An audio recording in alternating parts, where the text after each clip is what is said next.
Hello, my name is HQ of HQ Reacts. Welcome to my channel. Please do me a favor. Hit the like button, share the stream, and click the notification button for new content.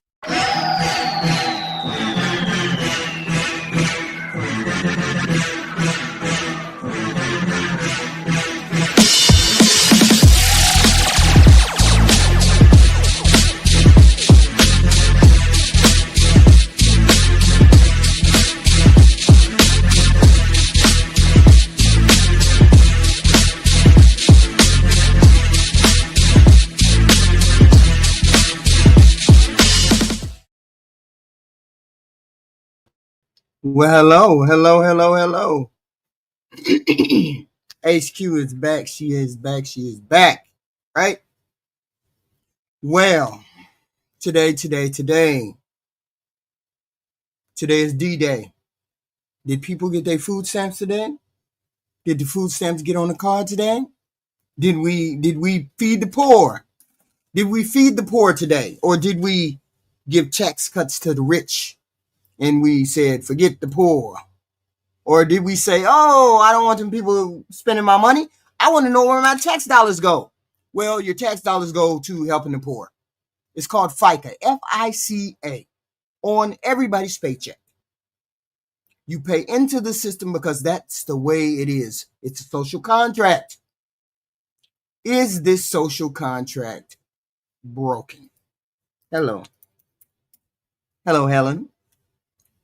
Is this social contract broken? That's the whole point. Everybody seems to be wanting to debate about should people have food stamps or are those people playing games with food stamps? See, here's the thing. There are two types of people in this country. Two types of people that if you gave 100 people food stamps and two of those people were scamming the system, one set of the people in this country would want to get rid of all of the food stamps and let the 98 suffer because two people are scamming. And then we have another group, the other group, that says if two people are scamming, I don't want to take 98 people's food because two people are scamming. Is our social contract broken? We pay into this system. This is a part of our system. This is a part of what we are supposed to fund as a community, to belong to this community. We all have a social contract. And I got it. People struggle with social safety net programs, food stamps, unemployment, Medicaid, housing. There's a lot of other programs that people don't even know are social programs. Okay? And a lot of people have mixed emotional and political and cultural reasons as to why they don't want to support such programs. Now, number one, and this is the most important one, a lot of people think people don't want to be on food stamps or they don't deserve food stamps or whatever. Okay? A lot of people say they don't understand what these programs are for. Why do I have to pay for these programs? Why are these programs on my check? Most people assume if you get food stamps or you get any kind of SNAP or Section 8 or whatever, people assume that you're lazy or you're abusing the system. We see all of those jokers that be on TikTok and that Instagram, and we see all them people. See all them people coming on there talking crazy. I got $2,500 worth of food stamps, and then you running out before the end of the month. We understand all of that. We get all that. We see all those people. And let's be clear, it's not all black people. There's more white people on food stamps than there is black people. There's more white people who take advantage of the system than there is black people. Let's be clear, okay? A lot of people, that's the first thing they argue about when you hear food stamp. Oh, them people lazy. When in reality, the majority of families have children, old people, veterans, disabled people, and people who don't make enough money, who, no matter how hard they try, they can't make enough money. because of decades of this political bullshit that we got going on right now. Political bullshit that we have going on right now. People believe, they truly believe that people get food stamps in Section 8 are lazy. And that's not the case. Are the elderly lazy? Are the disabled lazy? Are the veterans lazy? See, you can't say people who are on food stamps are lazy. And who have children, people who have children, you say they're lazy? They have children. How are they lazy? Okay? It's because of this dirty political atmosphere that we are in that people consider welfare, help, dirty words. So seeing somebody who needs help and down on their luck is a failure, personal failure, instead of hard times being what it is out here, okay? Especially with this high rent. And everybody that is within the sound of my voice, you understand that the rent is high, food is high, you understand this. Job loss, medical costs, you understand all of that. So you're being disingenuous when you first put out there that a person is lazy because they are on food stamps or on Section 8 or anything else. Okay? That's disingenuous, and you should know better. A lot of people feel like you don't deserve it. You don't deserve it. What the hell are you doing? We as Americans are taught to work hard, to work hard and not ask for things. Work hard and don't struggle. Put your head down. Do your thing. Hard work, we have been taught that hard work is success, means success. So if somebody struggles, people assume they did something wrong.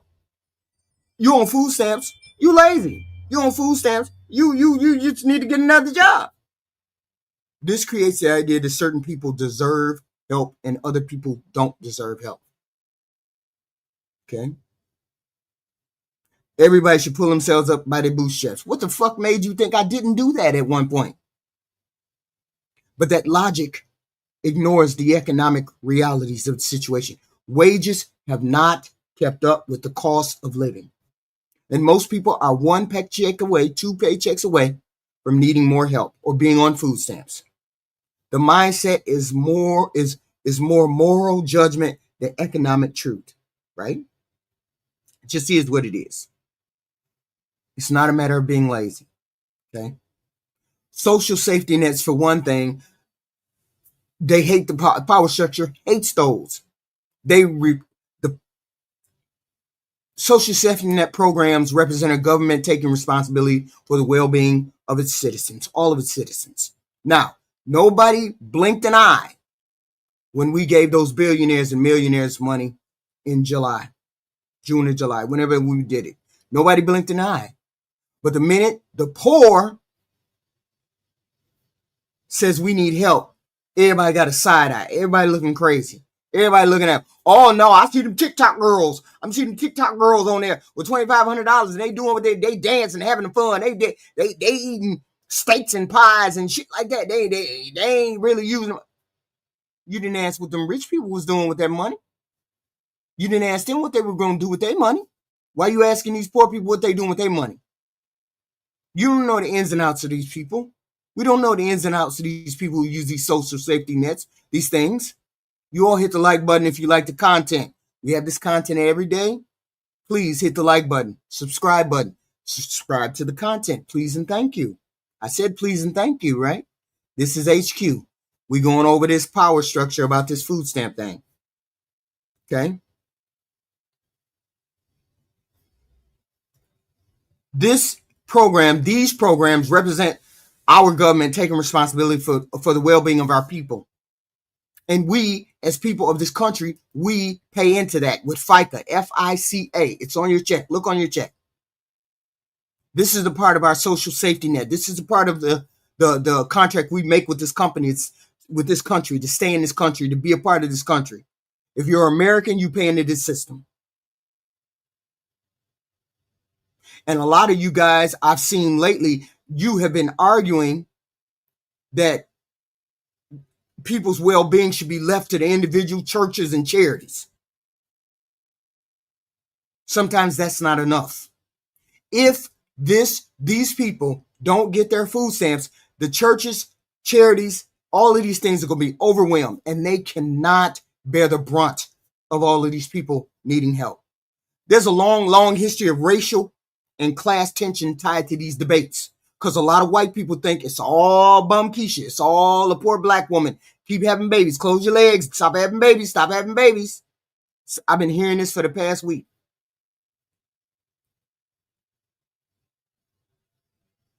So the face of welfare is some black lazy girl who don't know how to get off her ass and want to use her pussy to make money and to get food stamps. And politicians use this shit to score points, make compassion look like weakness or waste. I don't understand what's going on. I don't understand what's going on. And then we get into the waste and the fraud. Waste and the fraud. Okay. Most of the waste and the fraud come from payments that shouldn't have went out, payments that did go out, fraud and trafficking, systematic vulnerabilities where stuff falls in through the cracks. And retailer, the most concentrated fraud is through retailer and unauthorized stores getting food stamps. Skimming, theft, card theft. That's the most errors and the most fraud that they have found. Not saying people don't get on here and say, and see, most people equate you having baby after baby after baby as fraud. No, she just having babies so she can get public aid. She just having babies so she can get Section 8. This is the mind frame of us. But nobody said nothing about giving those billionaires and millionaires they welfare. In July and June. Nobody said nothing about them. Nobody said nothing about them. And this is where we at. Okay. This is where we at. We paid into the system. So when we need the system is there. Okay. And most people pay into the system, but that's a part of our social contract. That's a part of what we signed up for when we got into this relationship with this country, stayed here, raised here, worked here. Let me play. And this ongoing fight with the Republicans and the Democrats. Let me play you something. I'm going to explain this timeline to you, and then I beg you to share this information because it is proof that Republicans are lying over and over again. Please hit the like and share button. We are giving out content and information today. This is what we're doing. Please hit the like and subscribe and share button. Please and thank you. In January, Democrats went to Republicans and said, we want to negotiate health care for U.S. citizens and to extend the federal subsidies for the ACA. So then March rolls around and the Republicans say, well, we really need to pass this clean CR, so vote for it and then we'll negotiate. So Democrats, some of them, voted for it, believing that the Republicans would actually negotiate with them. Between March and July, the Republicans tell Democrats, sorry, we're too busy negotiating this big awful bill that we want to pass. And in that bill, they refuse to extend the subsidies for the ACA, and they take healthcare away from even more U.S. citizens. So now we have July and August, and Democrats are like, great, let's negotiate these ACA federal subsidies. But Mike Johnson shuts the House of Representatives down in August to avoid having a vote to release the Epstein files. And now it's October, and Mike Johnson is saying for a fourth time, just trust us. Really, this time we'll negotiate healthcare. Just vote for this CR. And then once again, Mike Johnson shuts the House of Representatives down because he doesn't want to seat the House of Representatives woman who just won her seat in Arizona because she would be the 218th vote to get us to vote to release the Epstein files. They are liars and they cannot be trusted. So here we are. We hear us poor people, the poor people are caught in the middle. The poor people who are in the safety net, caught in the safety net, need the safety net to provide. Okay? Need their safety net to provide. Herb Gillespie, don't come over here with that bullshit. Don't come over here with that bullshit. If you're a zombie, you need to go to a zombie channel. This is a channel that states facts. This ain't a channel with any kind of opinion like that. Don't come over with the bullshit. I didn't start with you. Don't you start with me. So this is where we at. Okay. This is where we are at, with the government putting the most vulnerable of us in the middle of their bullshit. So now we have people starving today. Today is November 1st. We have people starving today because they can't get to food. They don't have access to food. They're saying people can just go wherever, figure out whatever. I'm saying we as human beings made contracts, social contracts with these people, with all of us. So therefore, the money should be released. My understanding is there was a fund put together just specifically to be released for the food stamps. Donald Trump apparently didn't know that someone had put a hold on the food stamps. Donald Trump didn't know that. He was in China. So I'm not going to blame Donald Trump for this. I'm blaming the Republicans that were there. The Republicans put a hold on the food stamps. It wasn't Donald Trump. It was the Republicans. Okay?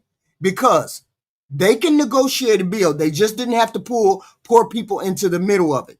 But they did. And it's always the poor person's fault. Nobody had any kind of pushback when they were trying to give the rich people money. Nobody had any pushback. If you had pushback for it, then I don't have anything to say. But if you didn't have pushback for it, don't talk to me about I don't want to pay. I don't want to help no poor people. I don't want no poor people to take my money. I don't want to hear it. Okay? Because that's not how it goes. You don't get to give rich people all of our money and then turn around and get upset when we want to give the poor people the money. No. This is wild. Let's go. Let me show you another clip. So I am not liberal, conservative, Republican, Democrat, right, left, red, blue. I don't believe in labels. I don't believe in limiting myself to one way of thinking. I saw something today that was incredibly disturbing. And if no matter what side you're on, if it doesn't disturb you, then you're just a sociopath. ICE took down a Latin kid, 18 years old, documented U.S. citizen. He said, I have rights. They said, you have no rights. And then they said something along the lines of, you guys are fighting back a lot now. We should probably shoot you. So you want to take down a brown person because they may have a traffic violation or no record at all. But in North Hollywood, where I spent a lot of time, the Armenian and Russian mob and gangs, 1 week, killed 4 people. And many of these Armenians and Russians are undocumented. ICE is nowhere to be found.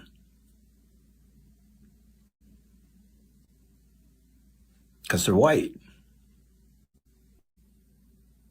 And white criminals are okay.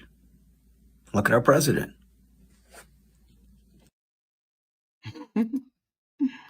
Some people just be saying all kinds of wild stuff, right? Some kinds of wild stuff. And that's just a tidbit of the wildness that's going on in this world right now in this country. We have people attacking the poor people that are on this planet. Attacking the poor people that are on this planet. Why is it that people have a problem with Section 8? Or people being on Section 8? That's a federal housing program. That's a part of our social contract. It's designed to help low-income individuals. No matter what a person does, that doesn't mean they're going to be able to support themselves. Just because you're able-bodied doesn't mean every person is able-bodied and well enough to make enough money to support themselves. That's why we started the social safety nets so that we can help the poor and the unfortunate. It's called Section 8. It's for the low-income housing people who cannot afford full rent. Housing Choice Voucher Program, U.S. Housing, Urban and Development, all Public Housing Authority, all these things. Section 8 is another safety net program. It's another part of our social contract that we need to be aware of. Section 8 helps pay rent by covering part of the monthly costs directly to the landlord. The tenant pays a portion of their income towards rent, usually about 30% of their monthly income, and the voucher pays the rest. So if your rent is $1,200, then you're probably going to pay $400. Okay? It depends on house size and income. If your income is below 50% of the area's median's income, then you probably can qualify. Not everybody gets Section 8. And Section 8 is a long waiting list. And that's one of the myths that a lot of people have. That everybody is taking advantage of Section 8. Those poor people are on Section 8. Excuse me. If you're poor, then you should take advantage of those kind of systems. You should take advantage of those kind of things. What is wrong with that? It's a part of the money that we put in to the social safety net fund, which is FICA. Okay? But yet and still you have people running around talking about, oh, you don't deserve to be in the house. They have to qualify for these things.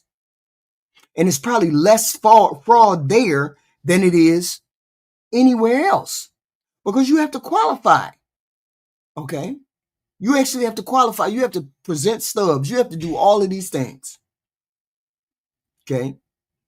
Section 8 helps get people off their feet, off the street, help kids get into stable schools, home environment, reduces homelessness, and gives low-income people more choice in where they live. But then you got people on here talking about, oh, we got fraud, we got misuse, we got inefficiency. Nobody said anything about them rich folks in July who got that money. If you have enough money to give them rich folks money, you have enough money to give 40 billion to Argentina, you have money to do X, Y, and Z, you should have enough money to help the poor. It should be across the board. It's a moral thing. It's a moral choice. I didn't want to give these rich billionaires no money. I didn't want to do that. I didn't vote for this president to do that. That's not where I wanted my money to go. Just like a lot of y'all standing out here talking about, I don't want to help Bum Keisha. I don't want to help that chick who got 8 babies. I don't want to help that person that's scamming. I don't want to help all them. You didn't say nothing when we gave that money to them rich people. So shut the hell up. Soon as you start pushing back on giving those rich people money, then me and you got something to talk about. But half of y'all was bitching about giving these people money who can't afford to take care of themselves. And if they would not have qualified for it, they would not be on this system. Now, would they? That's the whole point. They wouldn't be on the system if they had not qualified for it. Okay? They are qualifying for these systems. Okay? They bitch about fraud, misuse, inefficiency. Okay? Data shows that most of these people are elderly and disabled that get into Section 8 because they prioritize those people. So if it's mostly elderly and handicapped and veterans that are in Section 8, why are we pushing back on these things? You don't know who, what, when, where, or why that gets Social Security, that gets Section 8. We never know. But we damn sure know what the billionaires and millionaires do. They don't pay anything to us. I don't see why there's a lot of y'all who voted for Donald Trump. If you voted for Donald Trump, you voted to give the rich people money. Okay? Shut the fuck up and give these poor people their money. Give them their food stamps without any kind of pushback, because there was no pushback on the rich side. There shouldn't be no pushback on the poor side. We have a social contract with every person in this country. We give out this money in FICA. So if we give out this money in FICA, we shouldn't have a problem giving it out to the poor people. Okay? And I'm saying you guys have a social contract with these people. Make sure you live up to your social contract. You live up to it. Don't bitch about it. Live up to it. Okay? This is what we have to do. And people say, well, what kind of fraud do these people got? They got a bunch of fraud. That's a good question. It's a good question. Yes, there can be people who are also living in the house when it comes to fraud, when it comes to Section 8. There's other people who could be living in the house. There's all kinds of things. But, I'm on one, and I'm just, it's one of those days. One of those days where everything is a bad thing. Everything is a bad thing. Because when I heard people were having a fit because people weren't getting there, they were getting food stamps, and you don't deserve food stamps. You shouldn't have the bum Keisha shouldn't get. No. We didn't see anything about this. We didn't see anything about that when we were giving money to the rich. Okay? Just buckle down, be quiet, and then make sure these people feed themselves. Okay? Most people need to feed themselves. It's a basic human need that people need. It just is what it is. Okay? And Republicans can release this money. They can release the funds. They can release the food stamps. They can do and they can open up the government without the help of the Democrats. They just don't want to.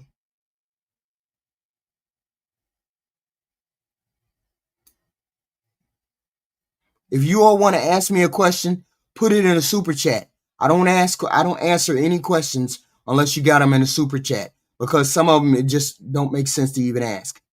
Answer. Here we go. Ask yourself this question. Wait a minute, hold on. Let me add. I hate People who deem themselves superior, who see themselves as the civilizers, who recognize themselves as what we call manifest destiny, the white man's burden of civilizing all the rest of the races. How do you reconcile being the superior being and engaging in barbaric behavior? What that produces is something called cognitive dissonance. How many people are familiar with that?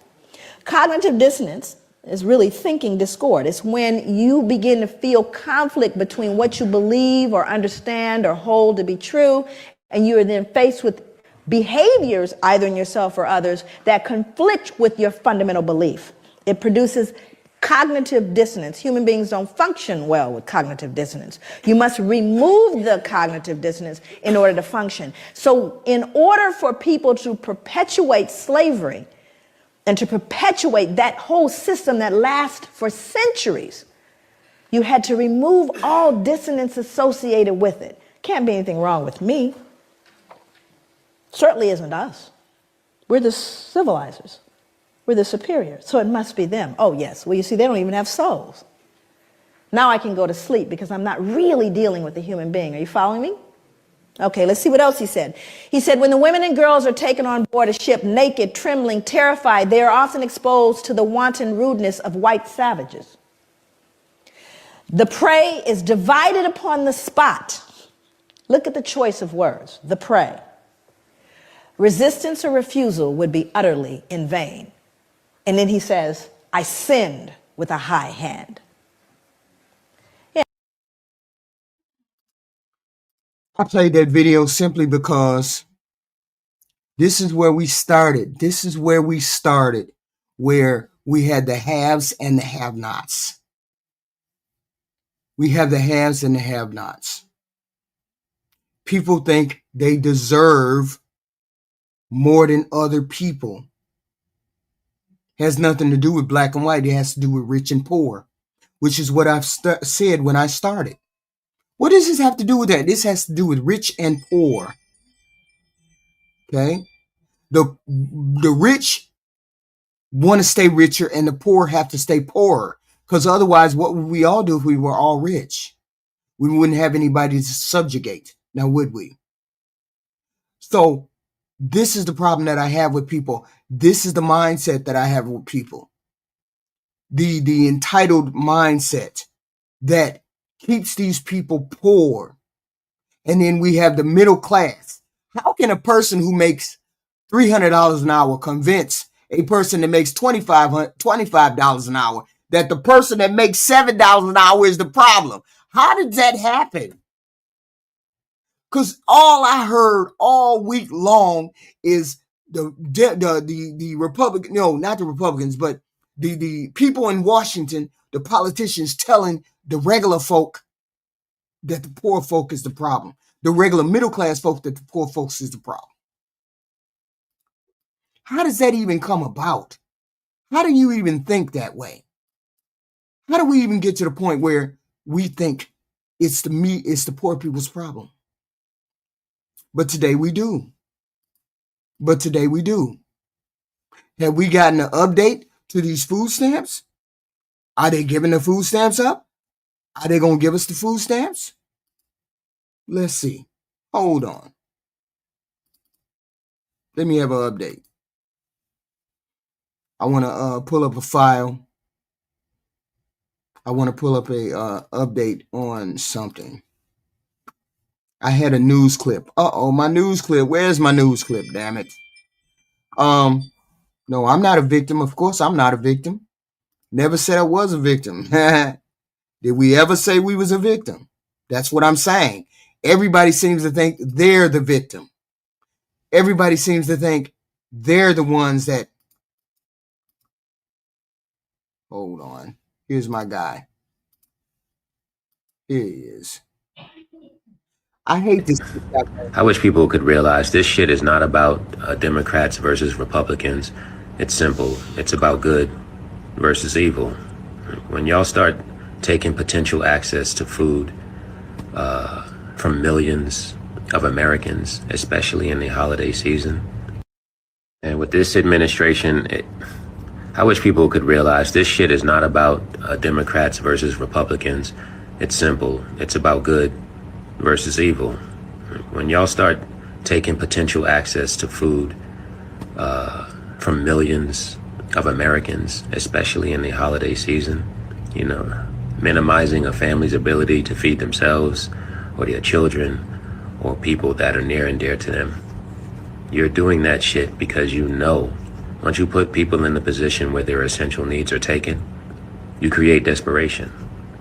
And when you have desperation, or people going into survival mode, it just gives you more ammunition for civil unrest, which leads to what you always wanted, and that's martial law. And with this administration,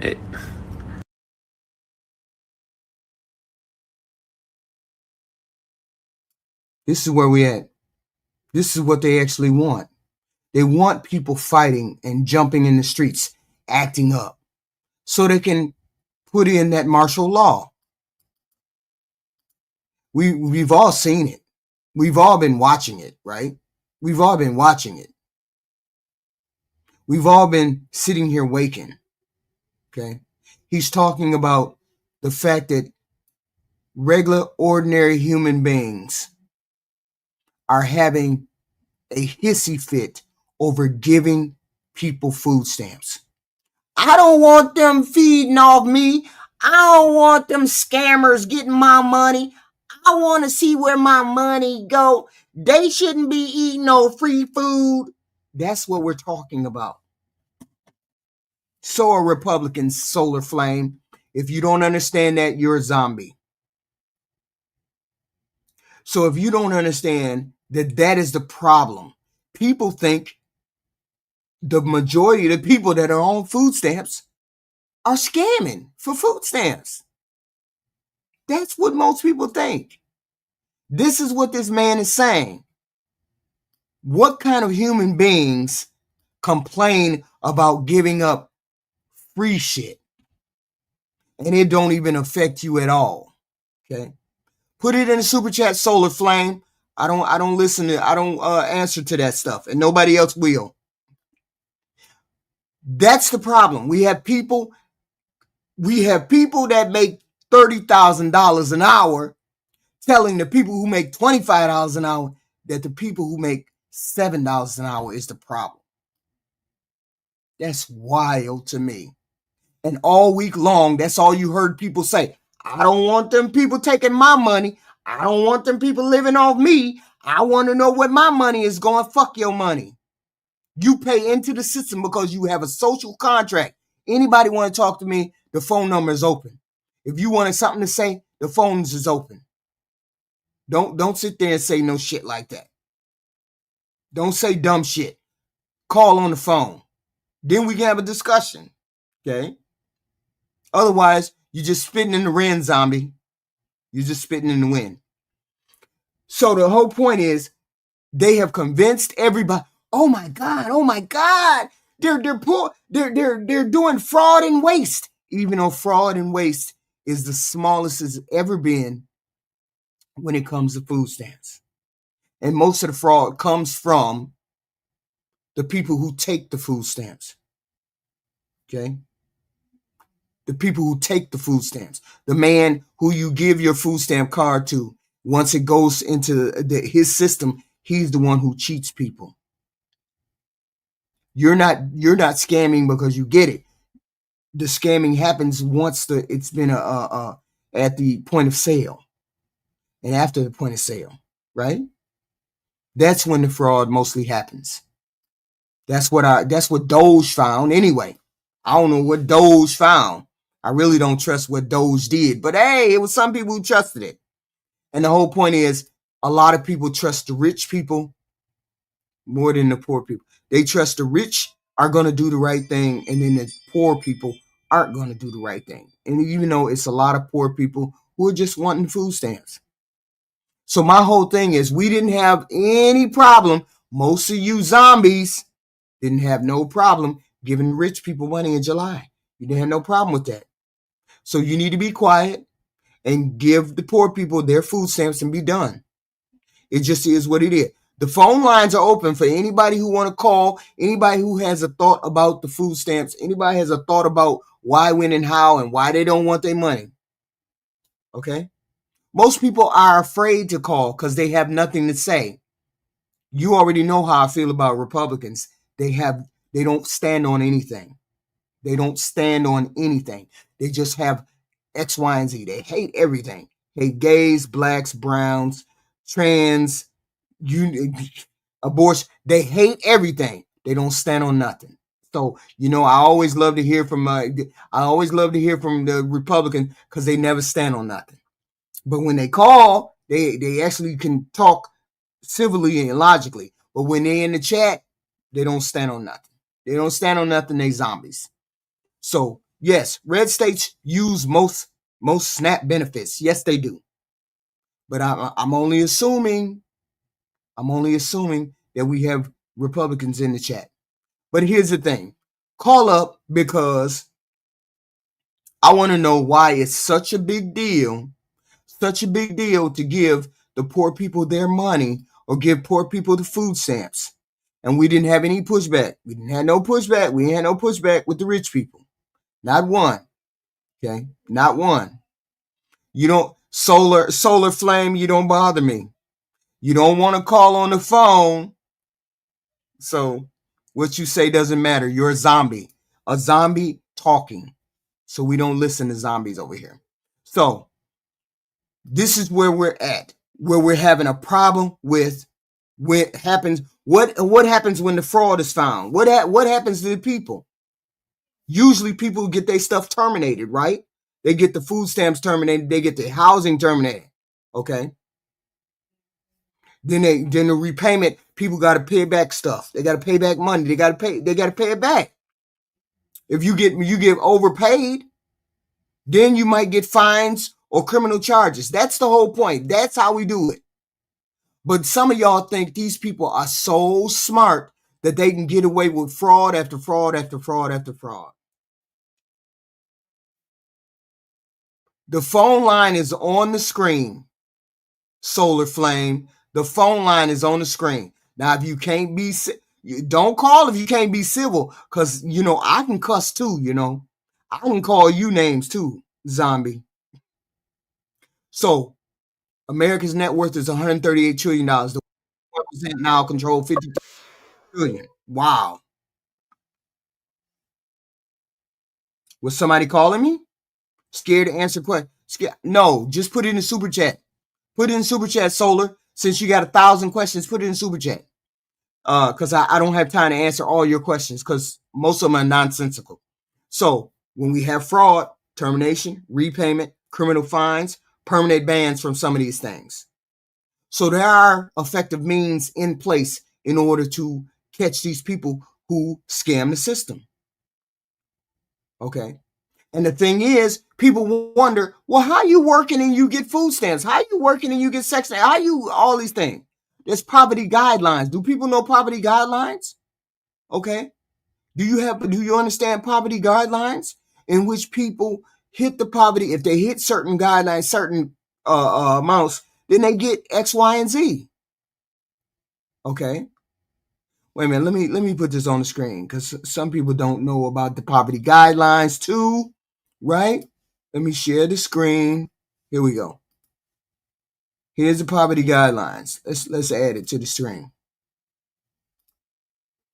Okay, let me see if I can make it.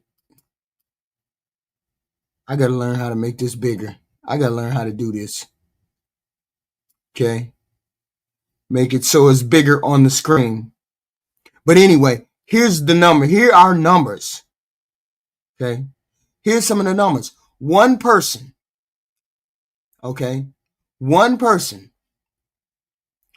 at the poverty line is $15,000. 22,000 is 150, 200. So I guess it goes up to a certain amount. Depending on how many people you have in your family, you can hit the poverty line pretty quickly.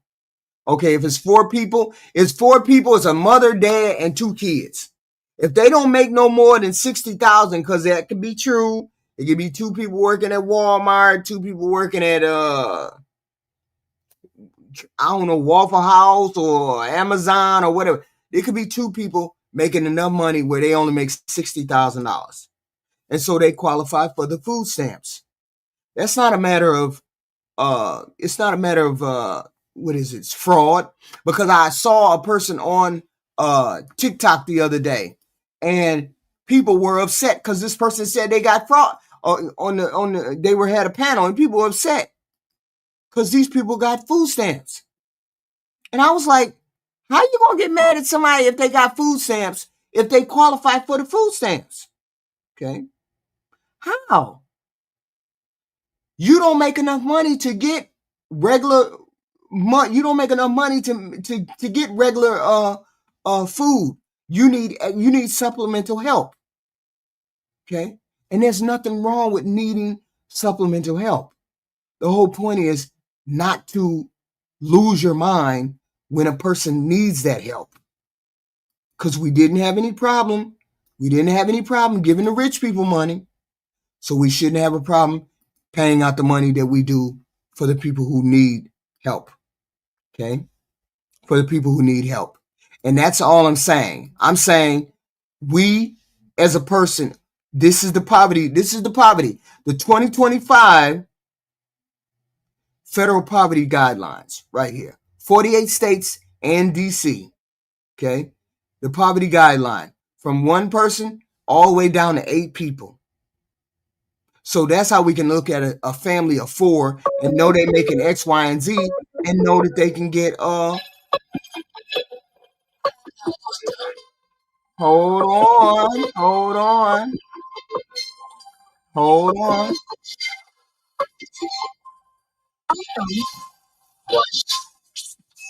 To accept, press 1. To send a voicemail, press 2.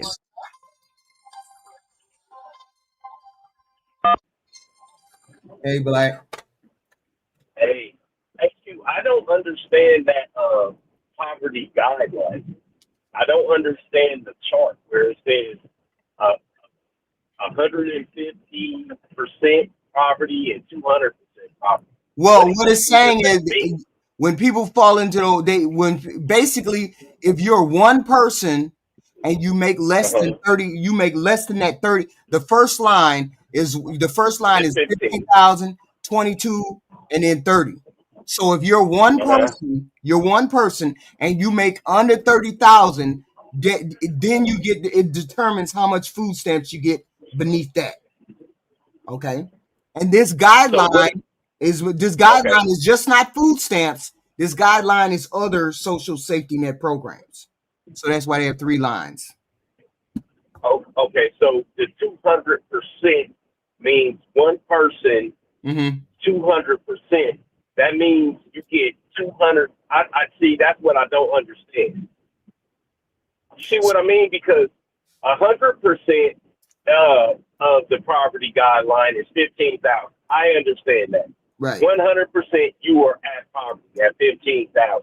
Right. Then if you move that person up to 30,000, you're at 200% poverty. Like I don't understand that part. So it's a measure. It's a measuring stick. If you're close to it, like say at 150 or 200%, you're considered low income, not technically poor, but you're still struggling. Just for example, let's say you have a 200, you have a 2-people household, and the poverty line. The poverty line. What is the poverty line for 2 people? Wait a minute. Let me see. It looked like 22,000 when I seen it. So wait a minute. For 2 people, the poverty line is 20,000, 4,400. 20,000, 4,400. Okay, just for example, 20,000, 4,400. That means if together you two make less than that, you're below the poverty line. Okay, if you make around that 30,660, which is 150%, you're still considered low income. That's the kind of income that qualifies for help, like food stamps, healthcare, housing. It just depends on the program.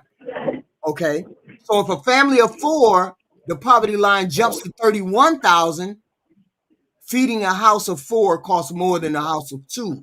So, this is how you have to get. You have to look at it. When we reach this amount, we're still at 150% of poverty. See, certain agencies say if you reach 150% of poverty, we'll help you. Another agency may say if you're at 200%, you reach 200%, we'll help you. See, it depends on the agency and what their criteria is. Okay, I'm not even gonna lie. I still don't understand. Right? I'm not even gonna lie. But no, what I'm saying. Okay, just for example, well, if you I'm assuming, just for example, you got the 100% poverty, 150% poverty, and 200% poverty. Different agencies use one of those 3 criteria to give you services. So for example, housing may say, or Section 8 may say, you have to be at 150% in order for us to help you. But if this is the problem I have. Right. So let's say you got the person that's 100% poverty, and you have the person that's 0% poverty. Like, I don't understand how even though the money amount goes up, how the poverty level increases. You see what I mean? The percentage. I just never seen a percentage worked up like that. That's all I'm saying. It would usually go down. It would usually go down as the percentage as your income comes up. It gets better. When it says $30,000, right? Wait a minute. And then it says 200% poverty. Wait a minute. I skipped I flew past it. Okay, so I'm assuming the 200% poverty is better. I'm assuming that the 200% poverty is for one person. One person is if you it's fall out of the guideline, double. You fall out of that 30,000. If you fall out of it, that would mean that you're not in. You're at the max That's the max money you can make and still be considered poor. Okay. So that's the max money you can make and still be considered poor service. Yes, that's it. Okay. Okay. I get it now. I get it now. I just don't like the way they do it. But I understand. I just don't like the way they do the right. So you look at a person and you look at all the income they got. If that income falls below one person, if that income falls below 30,000, you can document they make less than 30,000. Then that's considered the poor. Right. Right. So that's how they doing it. Yeah. You really look at that. You really look at that last line, that 200. And if you fall below that, you got 3 kids, a mother and 2 kids, and she fall below 51,000, she can get food stamps, Section 8. See what I'm saying? Right. Depending on the agency that's helping her. Depending on the agency that's helping her, right? Oh, okay. Okay. And, yeah, and all I want to say is, HQ, I don't think nobody is saying. I think everybody is just saying we need to start putting parameters. But they already have parameters. They already have parameters. Well, we don't. Well, we the people don't think they're good enough. That's what I'm saying. But they fall under these guidelines right here. I understand, but if you give your kid $5 for lunch money and they go buy a nickel bag of wheat, you're not going to be happy with it, and that's what they're doing with our lunch money. Instead of using it, that's a small portion of people. That's not a lot. That's not a lot. I know, but. But see, here's the thing. Listen to this one thing. Okay. 10 people are on food stamps, and 2 people are defrauding the government. They defrauding the government. They buying cigarettes, wine, everything else with their food stamps. Most people, no, a small portion of people are saying, let's cut them all off food stamps because 2 of them are defrauding. Let's cut them all off. This is what I'm saying to you. I'm saying just because you found 2 people that defraud the government doesn't mean you cut them all off of food stamps. Find those 2 people. And I understand. Cut it out. I understand that, but as a let's say as a man with siblings, right? If one fight, we all fight. If one of the kids get in trouble, depending on what the occurrence was, we all get in trouble. So it's just going to be, hey, sometimes you got to break a few eggs to make scrambled eggs. You know what I mean? So, like I said, I don't like it per se, but I wholeheartedly understand, what's going on. You know, and it's not like they're going to make everybody come back and apply again, but you have too many people. You have too many people defrauding the system just because they can. Just because you can. Yeah, but how do we know it's too many? How do you know it's that many? How do we know? We can't know. There's no way to know. Okay, so wait a minute. Let me get this clear. Okay. Do you feel as though because she has a baby this year, she has another baby, she has another baby, she has another baby, you feel like that's fraud? Yes. Okay, then there's a problem right there. That's not fraud. No. Thank you. It's not a problem because she's having children. It's a problem because she's having children, and she also needs me to help her. So she can have as many children as she wants. Mm-hmm. I got 16 damn kids that I raised. You can have as many kids as you want. Yeah, but you say that's fraud. To care for those children. Yeah, but you say that's fraud, which is what a lot of people think. A lot of people think she has that many kids. It's fraud. Okay, so, and that's what I'm saying. So if I or anybody else have to help said children, then yes, it's fraud. Because you are now just leaning She's on not me lying. She's to not take lying care. about her children. How is it fraud? No, she's not lying, but she's using those children for a benefit. How do we know She's that? using those children. What do you mean? How do I know that? Because Asking. okay. So in my personal life, my little sister, right? She knows I'm not gonna totally see my nieces and nephews out on the street because I got kids, and she know I'm a family man.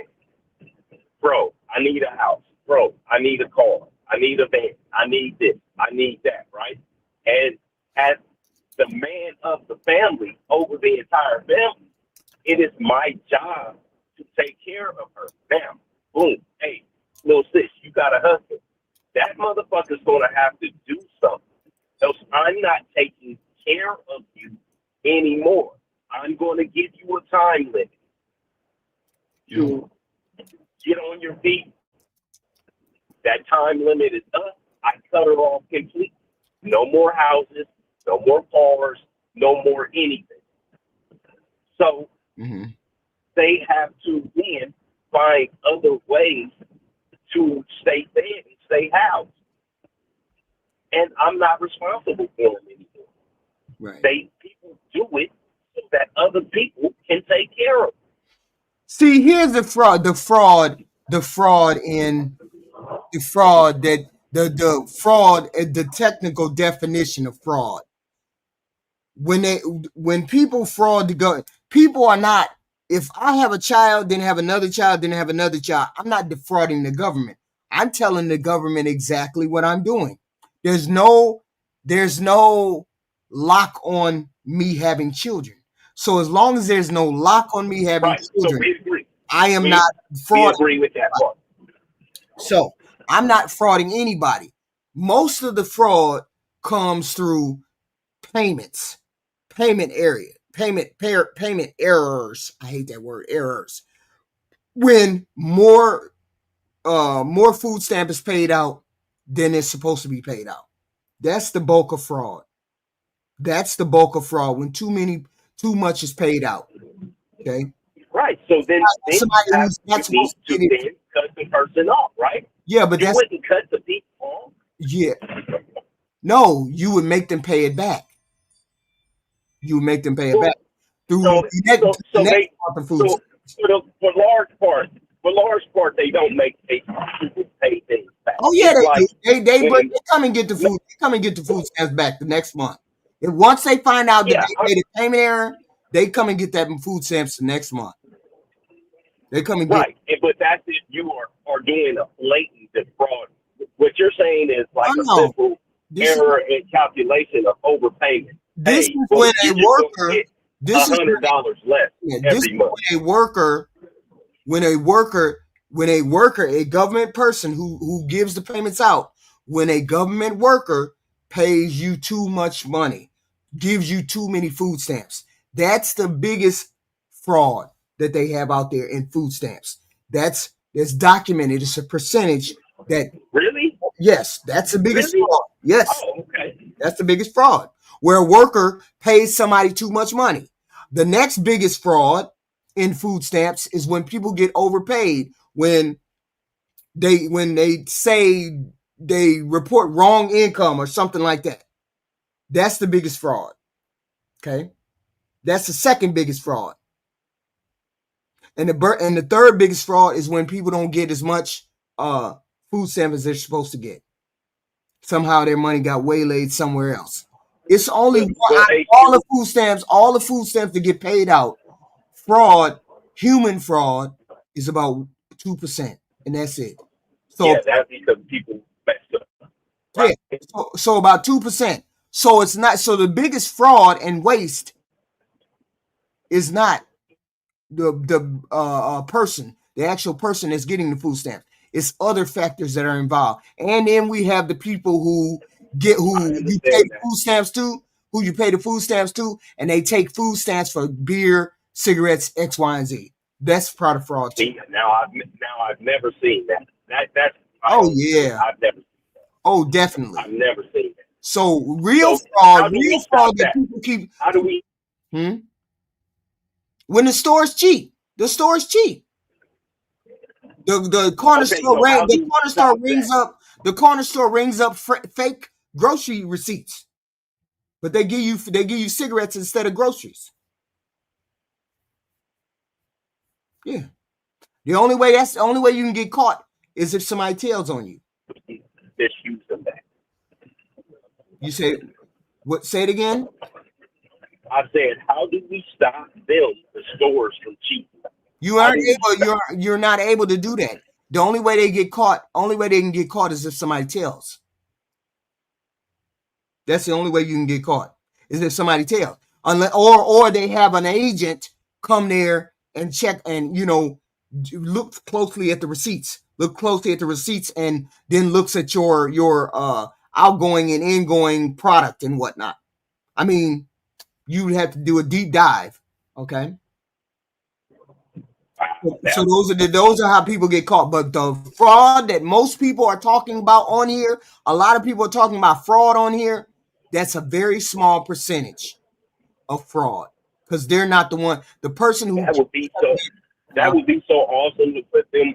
That would be so awesome to put them corner stores out of business that are in our communities. That the people don't even belong to our communities. It said it's about 14%. Yeah, I mean, but that would be awesome because we live in communities where none of the people that look like us own the corner stores, HQ. I don't remember. Only time I remember a black person owning the store, I was a juvenile, and it was in the 70s and early 80s.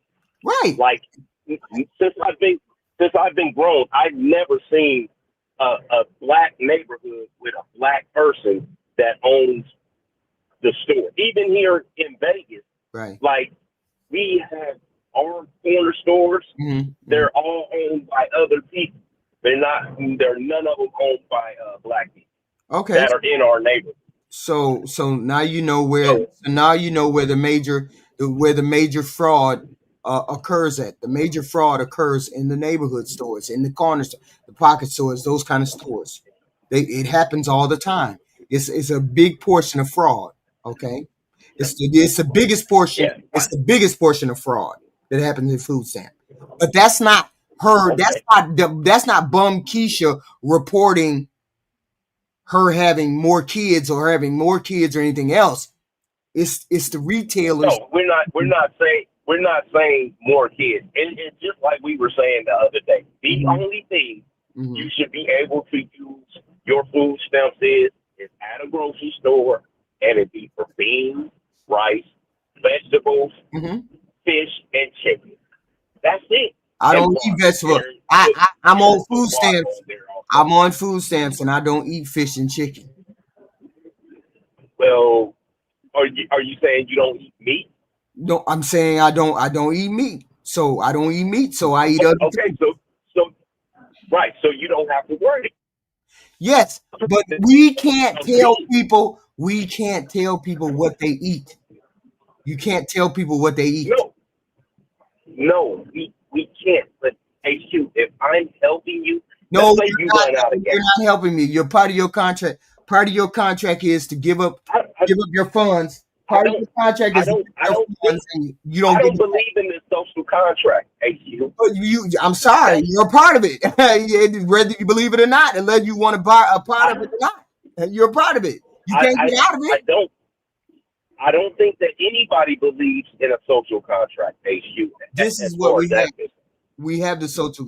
You think so? What you believe is a social contract? Yes, we all have a social contract with this country, with our fellow Americans. Yes. We all have a contract to take care of people that we don't even know 100% need to be taken care of. Mm-hmm. Yes.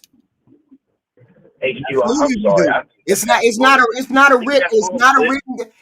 a written document you can point to. Okay, so then why are you saying it? It's an understanding.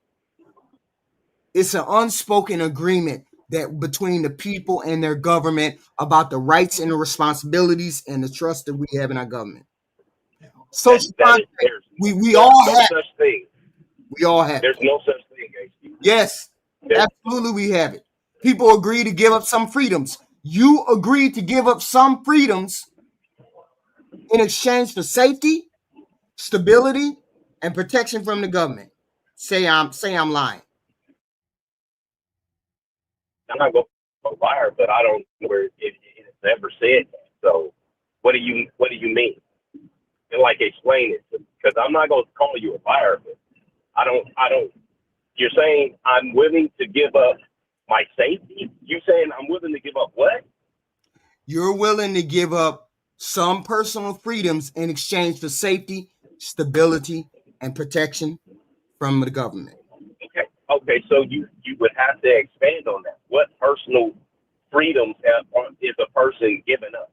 Well, you can't go around and murder and maraud and do all those things that you want to do, can you? You can't go. You can't run people off. You have a contract with this country. You absolutely can, but you have consequences behind it. But you absolutely can do that. But there are consequences behind you doing said action. But I mean, we see when people go into these churches and these grocery stores, that's exactly what they do. They just have to deal with the consequences of their actions. So, and that's what I'm saying. Like, I don't understand. So we give up. When I mean give up personal, what I mean is we agree in a society we have to do certain things in order for us all to live civilly, for all of us to live together. We agree to limit what we just absolutely want to do in our wildest imaginations so that everybody can live together in peace and harmony. We agree to give those things up. Without a social contract, you could do anything you wanted to do. Of course you could do anything. Take whatever you wanted. So you're talking about take whatever you wanted to take, go wherever you wanted to go. You're talking about killing other and hurting other people. Like that's just okay. You can absolutely do that, but you're going to have consequences. Yes. Why do you think the consequences are going to jail? Because you have a social contract with everybody else that you won't steal food, you won't attack another person, you're going to pay your contract. Yes, it is. Yes, it is. That's what it is.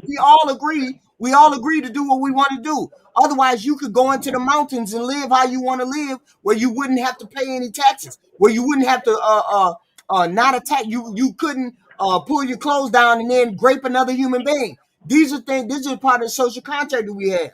You don't go and steal food, even if you're hungry. We put safety guards in place. We build programs like SNAP, so you don't have to go and steal food. Okay, there's certain things that we all have agreed to in this country. They're called the trade-off. We don't have chaos. We don't have anarchy in the streets. Cooperation. I'm gonna have to look this up, HQ, because I have never like this concept. What you're talking about, I have never even thought about. Every one of us has a social contract with our government, with our country. You accept certain rules that are in place. You accept. Yes, those are rules. You don't have any. Okay, those are rules. Those are part of social contract.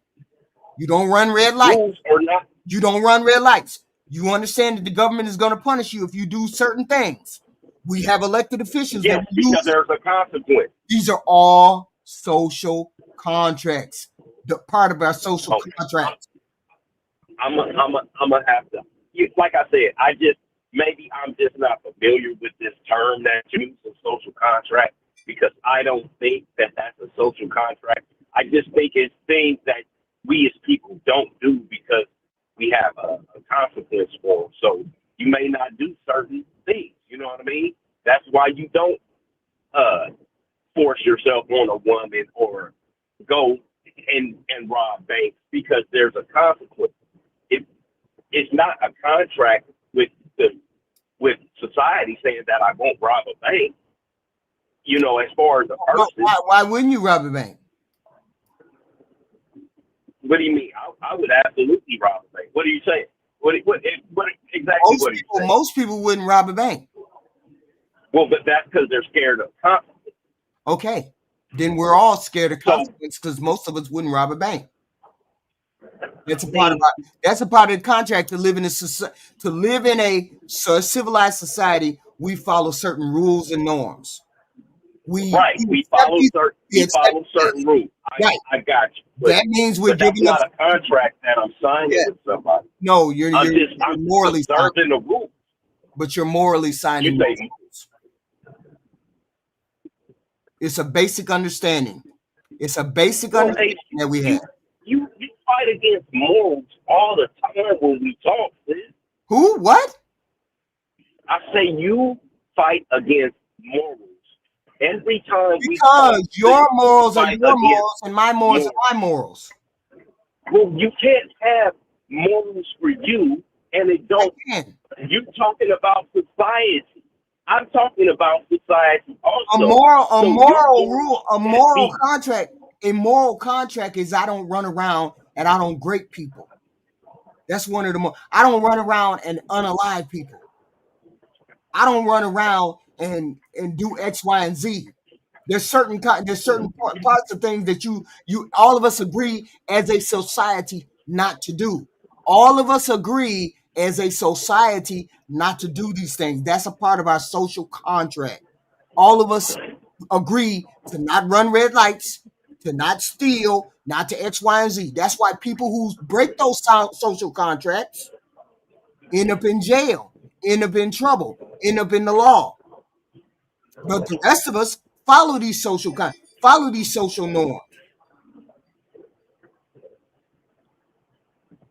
Okay. We all agree that you can't just run a red light. We all agree that you just can't go in the store and steal. We all agree that you just can't go around graping people. That's a part of our social. I don't think we agree on that. I think that we do it because some people are scared of the consequences. That doesn't mean that we have a contract with society.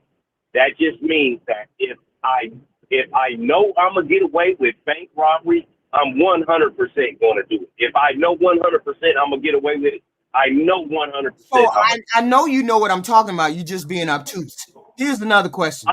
What do you do? What do you do? Wait a minute. Hold on. Question. Is there a rule? Is there a rule that all you motorcycle people live by? And is it a motorcycle rule that y'all live by, but it ain't written down nowhere? No. All of our bylaws, we have things that are called bylaws, and they're all, every chapter has bylaws. Like if you were my wife and something happened to me, I pass away or die or something, nobody else on the motorcycle set to talk to. Nobody in my particular motorcycle group to talk to. Well, why? Why? Because you're my property. You're my woman. Just like I'm your property, I'm your man. You said that wasn't written down. It is written down. It's written down in our bylaw. Okay, it's written down in your bylaw. Okay, I said something that's not written down that you do.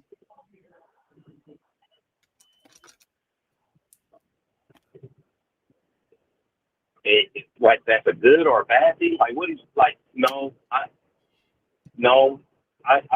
want to say no. So every form of behavior. Okay. We do have an unwritten rule. Here you go. An unwritten rule is if you see a biker on the side of the road or a biker down, you stop to see if you can render aid. Why? You stop because it's two kinds of bikers. There's bikers that have been down and bikers that are going down, and you are going to one time be in need. So it's not written down anywhere. But if it's an opposing bike club, maybe you really don't do it. But if it's just like a regular 99% biker, yes, you stop and help render aid. You give them a thumbs up, to see if they need help. Women, is it like a black or a white thing? Well, yeah, there's three sides to the bike set. It's blacks, it's whites, and then it's Mexicans. And then you have your mixed groups, like mixed breeds and stuff like that, groups. But for as far as bike clubs, yes. So I'm saying it's the unspoken rule, but most of you guys follow that rule, right? No. Y'all follow Not that rule, most of y'all necessarily. don't. I mean, no, not everybody doesn't follow. It's because it's not something that you must do. It's not something that you have to do. Yeah, but you were supposed to give me something that you have to do that's not written down. There is. I don't believe there is anything that's not written down. You only got to stay within the rules. Okay, what I'm trying to get to is, since you belong to a group, I thought maybe you all had unspoken rules, but apparently all your rules are written down, and some of them are. Yeah, we have all bike clubs have bylaws or chapters or like books and booklets, and you have to remember everything. You got a history. You got it. Every bike club has that. Oh, It's not one bike club that doesn't have a pamphlet or a rule book. We have a rule book.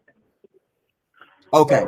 So you don't understand what I mean by the social contract that we all have. Everybody has it. Yes. Every person. And that's what I'm saying. That's what I'm saying. I just, it's like, okay, so when I got in trouble, the police officer said it's a unwritten rule that anybody going 1 mile an hour over the speed limit, we pull them over and search their car. And when everything came down to shove, the judge told them there isn't any such a rule because it's not a written rule. And that's a true story. Hold on. Hello? Call from Jerry. To accept, press 1. To send a voicemail, press 2. Hold on, Jay. Was it Jay? Who is this? This Black America? Yeah, that's me. Did you want me to hang up? You No, had somebody else calling? I was trying to get the person so they could answer. But yeah, go in the chat and then we'll talk about it some more. All right, cool. Thank you. Call from Jerry. Hello, Jay. Yes. Yes. Hello. How can I help? Hey, it's you. Hey, How you doing? Hi. Man, I don't know why. I'm gonna pick on you. I don't know why you constantly try to educate people and everything like that. It's amazing. They don't want to know. They don't even want to understand. Mm-hmm. The thing about a social contract is this. Mm-hmm. The U.S. Constitution is a social contract. Right. The bike club that he belongs to, the bylaws are a social contract. Mm-hmm. Sometimes I think we should actually look up things before we start to speak on the things we don't know. Mm-hmm. I just put this in Google. It says the U.S. Constitution is a U.S. Constitution embodiment of the social contract, a political philosophy where people agree to a form of government in exchange for protection of their rights. Mm-hmm. Yes. And it's we the people, purpose of rights, tactics, explicit consent. Mm-hmm. And that's the thing about it is, and one of the things that I used to hear all the time is that you should actually know what you're talking about before you start speaking on things. But I don't blame them. Did you know that they took out civics out of the curriculum 20 years ago? Yes, I know. In our schools? I know. Mm-hmm. Mm-hmm. And see, what people don't understand is that they're doing this on purpose. And then have you seen the adventures of these AI, these videos, and how realistic they are? Right. Yeah. It's scary. See, it's very scary. In the end, remember what it says in the Bible is that in the end, it's going to be so much information. And if you don't take time to do your research, then you're going to be lost in the sauce. And the thing about it is, right now, I don't even trust the information. Some of the information that's on these Googles and all the rest of that, because they're dumbing people down on purpose. Mm-hmm. Mm-hmm. On purpose. So And what do you think about? So what do you think about the fact that we have a contract, we have a social contract, we have unwritten rules, and maybe there's written rules, of course. The Constitution is written and his bylaw. I'm talking about the unwritten Constitution, the unwritten bylaw, the unwritten social contract that we have with our individual people, with each of our individual people here in the United States. People keep well, I'm not supposed to give them my money. I said at some particular point when you were born and raised and started following the rules of the United States, you agreed to a social contract. It might not have been on paper, completely on paper, but you agreed to a social contract that is unwritten. And that's what I was trying to explain. Yes. No, you're absolutely right. But see, what you're doing, you're saying one or the other. It's actually both of them. One of the things you're talking about is like, okay, you see a elderly person with groceries.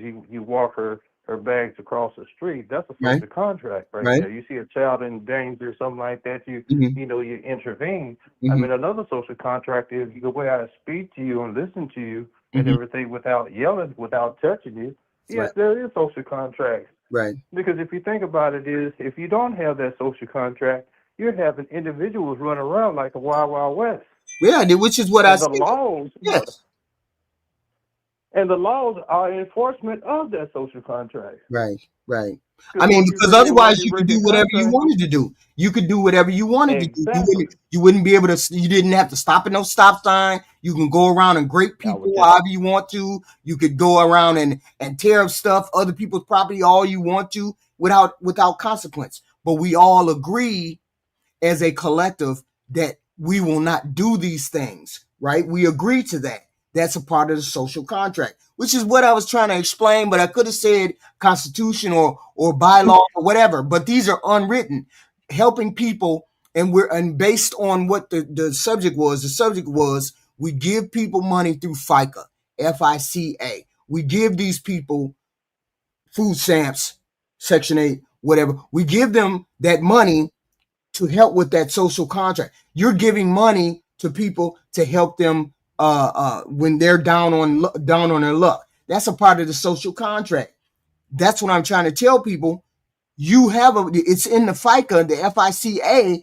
You just don't know that that's what you're doing. You just don't know that you have already agreed to that social contract of helping another human being on this planet, in this country. You have agreed to that. Okay. And you've been agreeing to it. And he's saying, no, I'm not a part of that. Yes, you are. Everybody who is in the United States is a part of that. It just is what it is. That's all I'm saying. You're absolutely right on that. But the thing about it is, I think people need to look into what's actually really going on, because if you look at the percentage of the welfare or whatever, not the welfare, but the welfare or the entitlements and everything, when it comes down to the budget, if you cut a penny in force, listen to what I'm saying. If you cut a penny in force, one piece of that penny is what we actually spend when it comes down to the deficits and all the rest of it. One piece of that penny, not the whole penny. Right. One piece. It's a drop in the bucket. People don't understand. Right. It's a drop in the bucket what people pay towards those social safety net. And people are like, well, I want my drop of bucket. I want to be in charge of my drop of my bucket. I mean, in charge of my drop. And I keep saying you can't be in charge of that because you agreed to the social contract of helping your fellow man in this country. So you don't get a say. You said the government has a say as to what you do with your drop in the bucket. You agreed to that. So don't come back now and say, I want to tell you what to do with my money. I don't want to pay for Bum Keisha. No, you already agreed to help with Bum Keisha because you designated the government to be in charge of your drop in the bucket. And here's another thing that's going to trip you out that they're going to find. They're going to find real. If you do your research, you'll find out taxes is welfare. although you pay into the taxes, it's welfare. The tax child credit is welfare. And the thing about it is, we're a mix. People think we're a republic. We're a mix. Even our economy, that's socialism and everything. And the thing about it is, who do you think received the most when it comes down to welfare and handout from the government? It's not the poor and the middle class. It's the billionaires. Every last one of our billionaires are billionaires because they got deep contracts with the government. Right. And they sit up and talk their stuff and everything like that. That man just gave $20 billion to Venezuela, then turned around and gave him $20 billion more. Nobody said nothing about that. Right. Not a word. Right. Not a word. And then you got this contract with Argentina for beef to put them out of business. And what they're not talking about as well, J.D. Vance is with that Peter Thiel guy, and they buying up all the farmland. Right. And here's the thing that people don't understand. See, here it is. You try to be nice and everything. Some of us forgotten where we come from. Right. Some of us have forgotten where we come from. It's one of those big I, little you type things. See, they like to punch down. You see, you can't punch down on me. We can go dollar for dollar, whatever. You can't punch down on me. And that's the thing about it, is we've forgotten where we come from. And what they don't realize is, have you seen the amount of jobs that people are losing? And these are not lower-paying jobs. Right. These jobs are 150,000, 200,000 people. Right. Home Depot finna close. Yes. Home Depot about to close a plant down in Tennessee. They just announced that today. And see what people are actually thinking and what they're not understanding. When this AI come in, it's already here. Those jobs are gone. If you own a business and everything, if I don't have no money to spend at your business, then your business is going to go under. Right. It's one of those things where they think it's them people. They're not coming at them people. They coming at you. See, they've already taken what they can from the poor and the blacks. They got to squeeze the rock somehow. But then look at who's buying all these homes in the suburbs. They're going to tax you up out of that. Right. But this is what you voted for. Right. And this is what you stand on. This is what you brag on. And I say you have to. I get it. People, you got people in the chat who say, "Oh, well, we wouldn't burn for a libertarian." They don't. You don't have anything to stand on. If you can't come to me with solid facts about what this Republican Party has done for you and that big beautiful bill, me and you don't have no discussion, because I haven't heard one person say, what did they do for you in that big beautiful bill? What did they give you that made you trade anything else for not getting anything? What made you decide to vote for the Republicans this time when they had nothing to offer you? And they still won't have anything to offer you. When it comes down to the black man, I'm just going to go ahead and tell you the truth, because I don't get it. Then these pro-blacks and all the rest of they said, somebody that said, ask him what he means by forget where we came from. Somebody asked. I'm going to answer that as well. Okay. I'll do that first. What I mean by that is that as an African-American and everything, look at where we come from. I came from an era that we need to go back to, whereas the family structure and everything like that, and we helped each other out and all the rest of that. All of us, we came from Mississippi. All of us came from Mississippi, sharecropping and all the rest of those things. I remember what it was like to have to go without, but the extended family invited us in, fed us, gave us clothes, gave us somewhere to sleep. It wasn't the best thing. We didn't have all the, but we had what we needed. So in my heart, in my mind, in my philosophy, I received help from my family members and everything. So now that I'm successful and all the rest of those things, I'm going to keep everything that I got and not share with somebody else. I had 2 aunts of mine tell me when I came back from the military to go to this HBCU that I did not have I didn't have to go if I didn't like it. Just do my best and everything. We'll pay for your first semester. We'll pay for your books. And what I did, I went over, I accepted that offer, and I tried my best. And I came out with straight A's.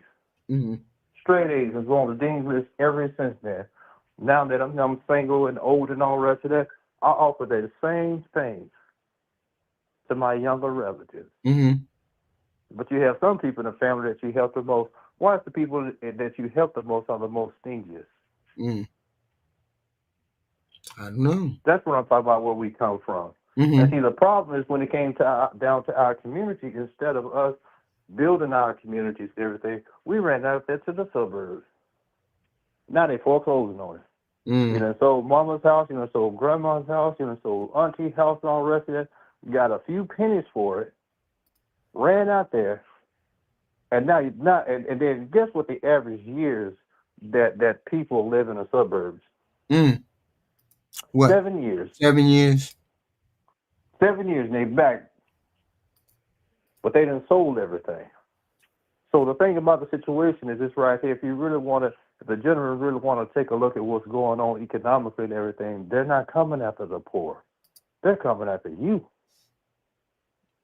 You mean middle class? The middle class and the upper class. If you're a millionaire, you're not safe up under this administration. If you think about it, the big fish are gobbling the small fish up. And Trump, they just changed the antitrust laws so they can establish monopolies now. And then if you're a business owner and everything like that, if I can't afford your product and everything because I can't eat, that's what I don't understand. If I can't afford what you're selling, how long are you going to be in business, HQ? You ain't going to be in the business not long. Absolutely not long at all. And then they say, well, they did this study that people need to understand is this right here. This is going to freak you out on this one. For every dollar that the EBT put into the system, it benefits us $1.50. Right. And it's not even 2%. Right. Children. You want children to learn, but you don't want to pay for pay for the food for them to eat. Food stamps, free food in the schools, taking away free food in the schools, all of that. Okay. And the disabled children, all the rest of those things, taking away people, Medicare, Medicaid, and all the rest of those things, man. That's just you were going to say something. What were you going to say? You said, what were you going to say? You said you were going to say something. Oh, I forgot that. I forgot I ran with it. I was just saying that people got to understand that what really is going on is that they've already taxed the poor and all the rest of that. The millionaires and these people living in these suburbs they're coming after them. Look at the jobs that they actually taking. Look at the jobs that they're taking. The middle class, the middle management jobs is the ones they're getting rid of. It's the middle management. Hit them hard. Yeah, they're hitting them real hard. They hit them bad. So now we got all these overeducated people out here.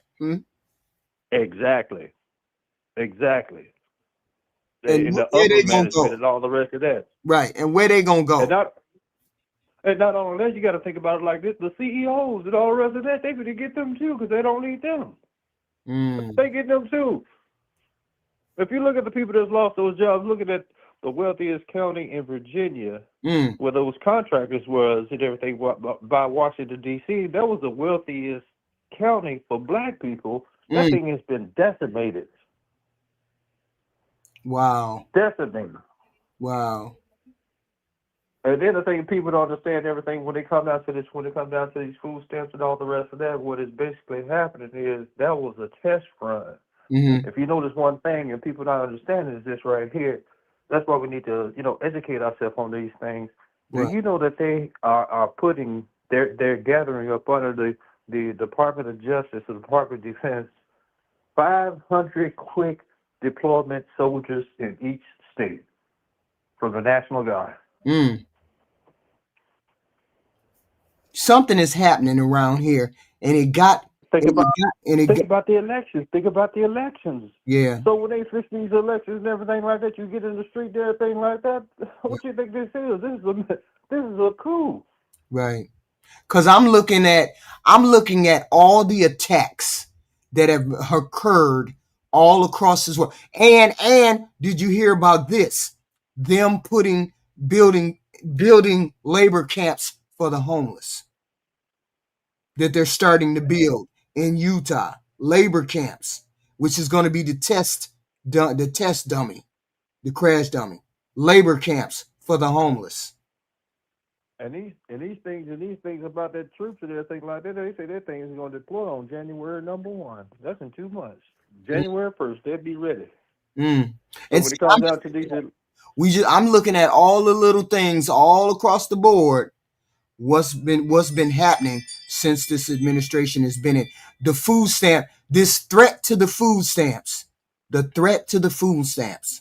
is wild. Thank you, Superstar to Death, gifted 5 HQ Reacts memberships.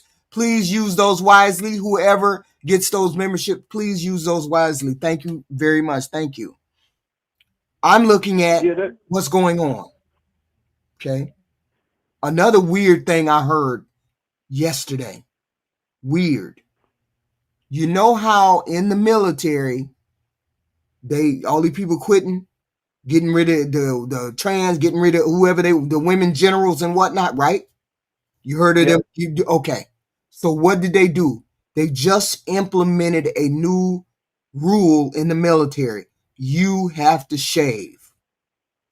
Close shave. You have to close shave. Most black men get ingrown razor bumps, ingrown hairs on their face. That's why they don't shave as much as somebody else. They're prone to this particular thing, whatever it's called. I don't know what it's called, but if they shave too closely, their hair will go into their skin, and so therefore it's very painful. So therefore they don't shave as closely. That Hegseth just put into effect. You have to shave closely now. If you cannot shave closely, you're going to be ousted out of the military. They did that a month ago, HQ. Yeah, I just read it.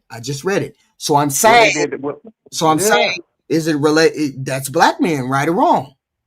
No. Here's the thing. You're absolutely right. Basically, what it is, and see people talking about victimhood and all the rest of that. To be honest with you, that white Anglo-Saxon Protestant male, I have not seen anybody who complains more than them.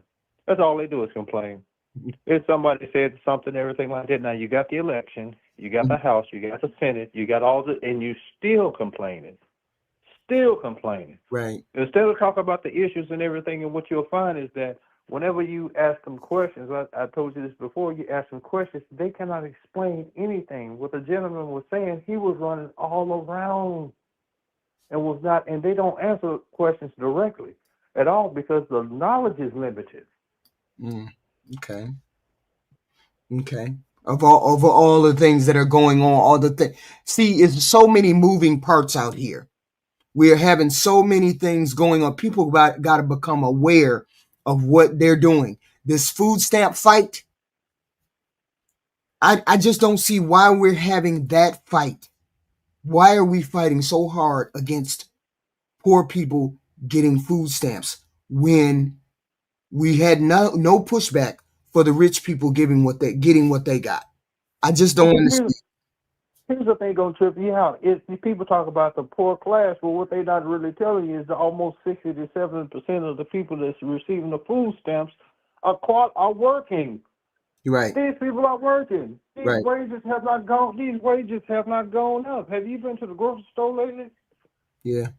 Oh yeah. People haven't had raises or none of that stuff. Right. And the food, and nobody wants to raise the minimum wage. Nobody want to get up off that $7 of minimum wage. Nobody want to do that, right? They saying that they haven't for these jobs and these people not hired and all the rest of that. Now, when you know these middle class, these upper class white children, when they complain about these people talking about HQ, they putting in 5,000 jobs and not getting no calls back, none. Yeah, that's because of what people got to understand. Let me explain what's actually going on. There's a revolution that happens every so often. We went from the horse to the train, from the horse to the car, and all the rest of those things. Basically, what you're seeing is this is like the fourth revolution or the fifth, whatever one you want to say. The next one is that they're moving from humans to machines and AI. So what you got to ask yourself is that what job are humans going to have? Mm. Said the rich provide jobs. The rich provide. Oh, okay. He said, "Rich Okay. provide job." That's what he said. That's why sometimes I'm just like, to be honest with you, I'm very shocked at the educational level I don't of the understand. average American. I don't understand. And I'm he probably one I'm of them shocked. people. He probably one of them people that gave his money to a rich man, and the rich man gave the money to the rich man. He's one of those And people. like Rainbow Kid just said, the average taxpayer contributes $3. That's $37. Come on, man, $37 and everything like that. But what it is that now I wish we could just go ahead and break off, and y'all just go ahead and be up under that king and all the rest of those things, because what they don't understand is that they'll eat their own. They don't care about their own family. Right. They don't believe in extended families like that. Those people will eat their own. They don't care about none of that. What's going to happen? What's happening? What you're going to see is capitalism is actually eating itself up, and this is not a capitalist system. Right. Trump just bought that damn thing that he just, the government. Come on, man, they picking winners and losers. See, the but thing it's not a basic AQ is not a basic understanding of the countries that they actually live in. Mm-hmm. It's a sad day, because I'm not going to defend. I'm not defending none of them folks. They wrong. They wrong are already on its face. They wrong just by stepping in the door and saying, I'm going to take care of the rich instead of the poor. Instead of taking care of their weakest link. Instead of taking care of their weakest link, they want to take care of the top percent. They don't have no pushback about the top percent. But it's all the pushback about $3. All the pushback, $3. You got all I need you to be accountable. I need you to do X, Y, and Z. I need you to X, Y, and Z. But I don't understand it. I don't understand it. To this guy, Simon, talking about I've never had a what do you call it in my life, 10 years and everything like that. If you have children or grandchildren, let's see what happens. Because the degrees and all the rest of that are useless now. You don't even need a degree no more. They have no need for you. Right. Do you know that 80% of the kids that's graduating can't find jobs? Yeah. That's the problem. And then the student loans, you need to look at what they just did to those student loans as well. They talking about those service industry people and all the rest of that. They cutting that out. It's like I don't even understand. I don't even understand why us poor people haven't looked at this system and said, this shit ain't benefiting us at all. And we need a straight revolution against all of this goofiness right here. The whole point, it has nothing to see, that's the whole thing.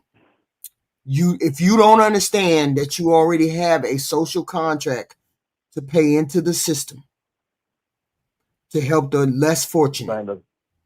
Okay. The social contract, what it was is he took the first word social and thought it was talking about socializing. Right. No, that's one aspect of it. Right. Everything that you built on, the jobs that you have, the regulations regardless of the business that you're in, that is a social contract. Like I just read to you, the Constitution is the ultimate social contract. Mm-hmm. Your laws, your bylaws, and your clubs, groups, and all the rest of that stuff, fraternities, biker gangs, bikers, and all the rest of that, that's a social contract. Right. Right. And you agree to the handouts. Just in case you need a handout, you agree to help pay into that system. Just in case you need a handout. That's the whole point of the whole point of paying into the system. You don't get a say. You, as a regular human being, regular person, you do not get a say as to what goes on with those $3. And we're going to say $3 for the sake of saying how much you pay into it, okay? Even though I don't think it's that much. It may be that much, but I don't know. But I'm saying you agreed to let your government regulate that $3. So since you agreed to let them regulate that $3, you don't get to now come back and have a conversation about, well, I don't want my money going to X, Y, and Z. You don't get no say in that. You already had a say in the government doing it. Just like I didn't have a say, and you all giving the billionaires money, you don't have a say giving the poor people money. That's the way And the thing about it is, well, see, here's the thing. You're absolutely right, but see, we got to change that narrative about the poor people. People keep on saying poor people. These people are middle class people. Yeah, but I'm don't know what saying these that just to be able to distinguish. I'm just saying it for the distinction. I'm not. I know it's more than poor people. I know it's regular middle-aged people, middle-income people. I understand that, but I'm just saying for expeditious purposes, I'm saying poor. I understand it. I understand. Keep going. Notice one thing. Notice one thing. No, I'm not talking to you about that. But what I want you to do is change the narrative, because they keep on talking about the poor as is what they call it. Now look at Simon. See, when I said about Simon, I didn't say anything about his father and everything. His father was a real man. I said his children and his grandchildren. See, this is what they do. They do this to you a lot. They'll change the subject on you and start talking about something other than addressing what we talked about. Yeah, well, I mean, there's always going to be people out there who don't want to help other people. Oh man, you got to pull yourself up by the bootstraps. I ain't paying for no poor people. I ain't taking care of no poor people. You've already agreed to do it. So don't have a conversation about it. You've already agreed to do it. You've already a part of that system where that pays into that $3. You're already agreed to it. You don't get a say. A part of being in this country, a part of being being a United States citizen, you agree to these taxes. You agree to whatever, a part of this contract you have with the government or other people. It's a contract with every person. Okay. So I'm not going to quibble about that. I hate it. The whole point is, I wish it was an equal playing field. You give money to the rich, the poor also get money, or middle class or whatever. I wish it was equal, but apparently some people, it's okay for them to give away to the rich, but then we turn around and then we have a conniption about the poor. I just don't like the hypocrisy of it. That's all. Here's the thing. Mr. Simon said your cup is either half full or half empty. Mr. Simon, by the grace of God, and I'm not bragging, like you say, it's hard work and everything. I got 3 cars, 2 Porsches, and just a Toyota, and my house is paid for. Right. And here's the thing you got to understand. No, just because people speak like HQ and I speak like this, it does not mean that we poor. That doesn't mean anything. It has nothing to do with that. He's making the argument that only rich people pay taxes. It's the poor people that don't. He's saying the poor people's drop in the bucket is minuscule money that's dropped in the bucket is minuscule compared to the income, compared to the rich. And we all know that's a lie. We already know it's a lie. I'm not even going to answer the question. I'm not even going to entertain it, because we already know what he's saying is a lie. So we already know. But here's the thing. Why don't you answer this question? Why don't they look these things up? Why don't you, instead of just talking about what we think and what we believe and what we feel, one of the things, in order for you to become successful in this country, you have to know. It's just like playing Monopoly and not knowing the rules to the game. That's propaganda they feeding you. Right. Those are lies. Wait a minute. We got to have our zombies. I call these people zombies. When they don't do research and they just spout all kinds of facts in the chat, it's called zombie. Most of the government's federal income tax revenue comes from the nation. Yeah, okay. Whatever. That's crazy. And the thing about it, then, if you want to have that argument and everything like that, ask him, or Mr. Simon, answer this question. Who gets more welfare there? Is it the people or is it corporations? It could be corporations. No. Hold on. Simon, answer that question. Who gets more, the people or the corporations? Yeah, that's. Ain't gonna answer that one. No. And see if he can answer a direct question. Mm-hmm. Who gets more? Go ahead. I'll read on. Who gets more? Yeah. This is a question we need him to answer. And see, what I don't understand is that you're saying the erosion of all the norms in a social contract. If you want to speak about that, the social contract, what he's speaking of, and everything is being broken at every turn, at every level. This man just sit up here and desecrated the White House, without even having permission and fired the people to do so. Then they're talking about, well, he's going to pay for it himself. No, he's taking donations. He's taking donations from people so they can influence their legislation, to influence their legislation to get these robots in. Now they got these self-driving cars, these taxis all around. And you know they're talking about if they have an accident and kill somebody, they're trying to say that what is called that you can't even sue. That's correct. It's gonna be. I'm gonna be honest with you. It's not enough of us, HQ. Yeah. I just hate to tell you, it's not gonna be. Just not gonna end well at all. I just hate to tell you. Your polar heart. You just have so much optimism, bless you, and everything like that. But it ain't gonna turn out good, man. See, it's the thing. The thing is, we have an imbalance in this country. We just have an imbalance in which people say, okay, I get it. As a collective, maybe the rich pay, I don't think they pay more. I don't think they pay, maybe the companies pay more. Do they personally pay more money? I don't know how that go. I don't know how that goes at all. At all. It's kind of tricky if you take it and look at it. It's kind of tricky and everything like that. Mm-hmm. What it is we contribute more out of our own personal than they actually do. Now look, I asked Simon a question. Look at pull up what he just put up there. He didn't even answer the question. Government grants help businesses which provide jobs. The poor get help too. Well, did you know that the SBA? Do you know that the SBA, the Small Business Association, have you seen the cuts that they have made to that? You said what? The Small Business Association, Mr. Simon, pull up the cuts they have made to that program. They've taken billions away from there. Oh, see, what I don't understand is this right here. I don't agree with all the things that the Democrats do and all the rest of those things, but you got to look at it from this standpoint, from right here. Which party takes away benefits from people? Name me one policy that the Democrats have taken away from the people. Right. Name me what you call from the Republican Party. They're taking away your voting rights right now. Taking away your voting rights, your Medicaid, your medical, some food, or trying to take away the food stamp, trying to take away the Section 8. Yes, that's the biggest portion of the budget. I get it. But to the rest of them and everything like that, I want them to call in next week when they get that that new projection on that health insurance. Yeah, we got to love that. When it triple, all y'all this on board with this. When you get that bill next week, and your went up 3 times. White couple said that they was paying $584 a month.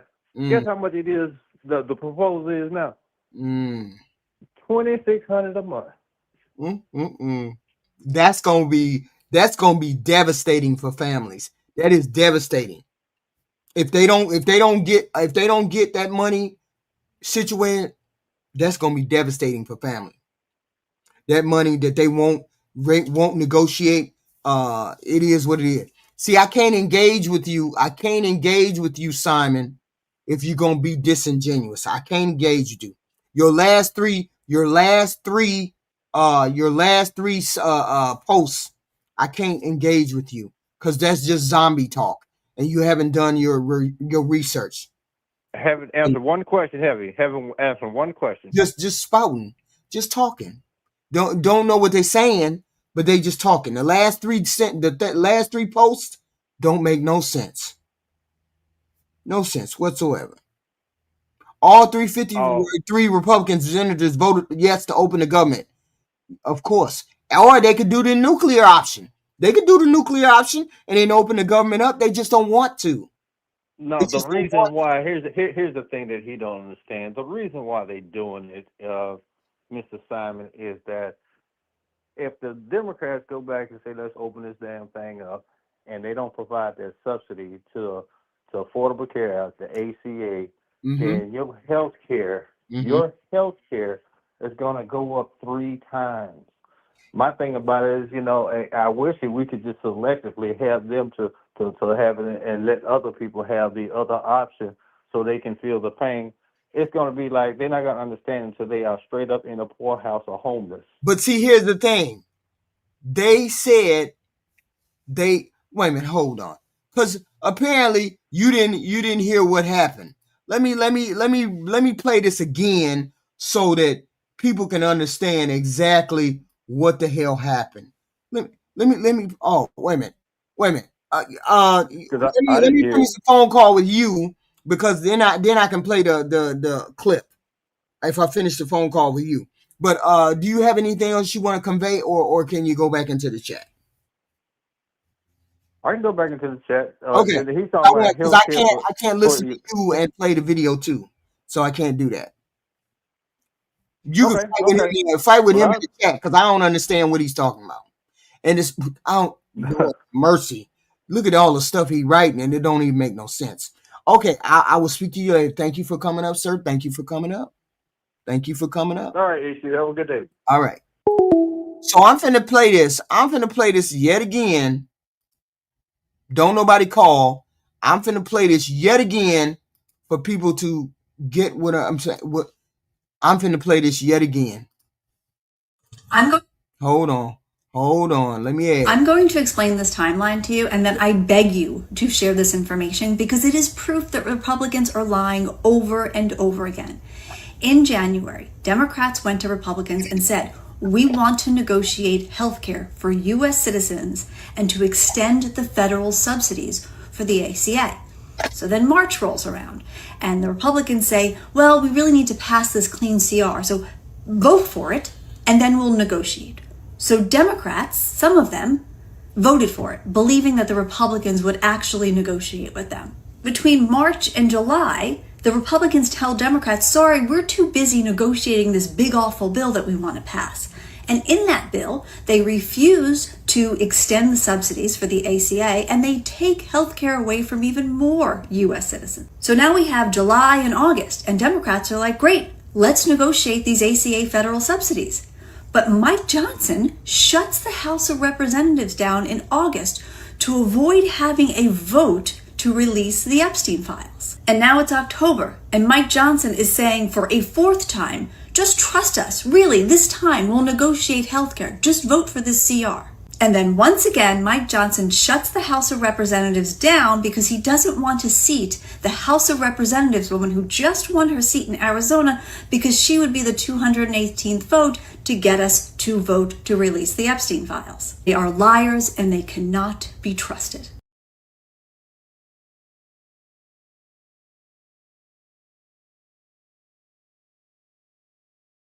Here's the thing. All of this stuff is provable. All of this stuff is documented. So Simon is just a zombie. All of this has been proven. They were supposed to negotiate for this is all proven. It's all fact. You need to look it up. It's all fact. They were supposed to negotiate with the Democrats once, not twice. They pushed them. They said, no, we can't negotiate that. We want a clean CR. No, we ain't going to do that. Let us pass this CR and then we will negotiate. Democrats always fall for it.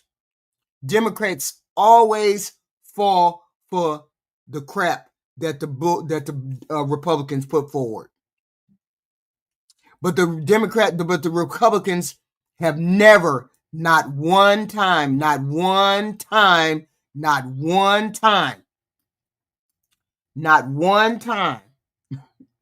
have they voted for anything to do with medical, Medicaid, Medicare, nothing.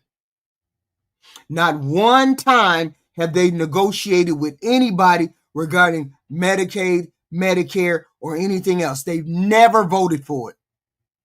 They have never wanted to vote for it. They have never wanted us to have medical insurance. They've never once wanted us to have anything.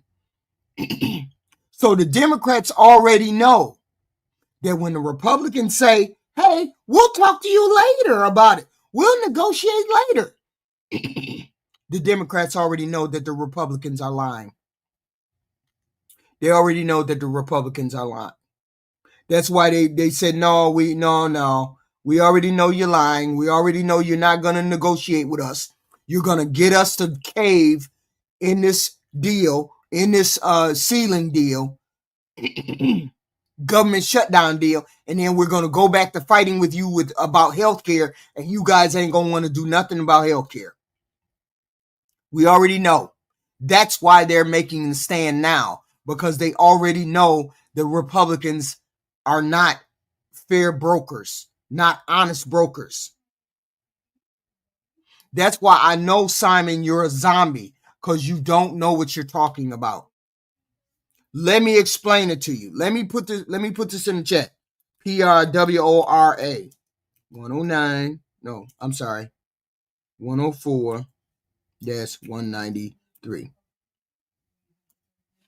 That right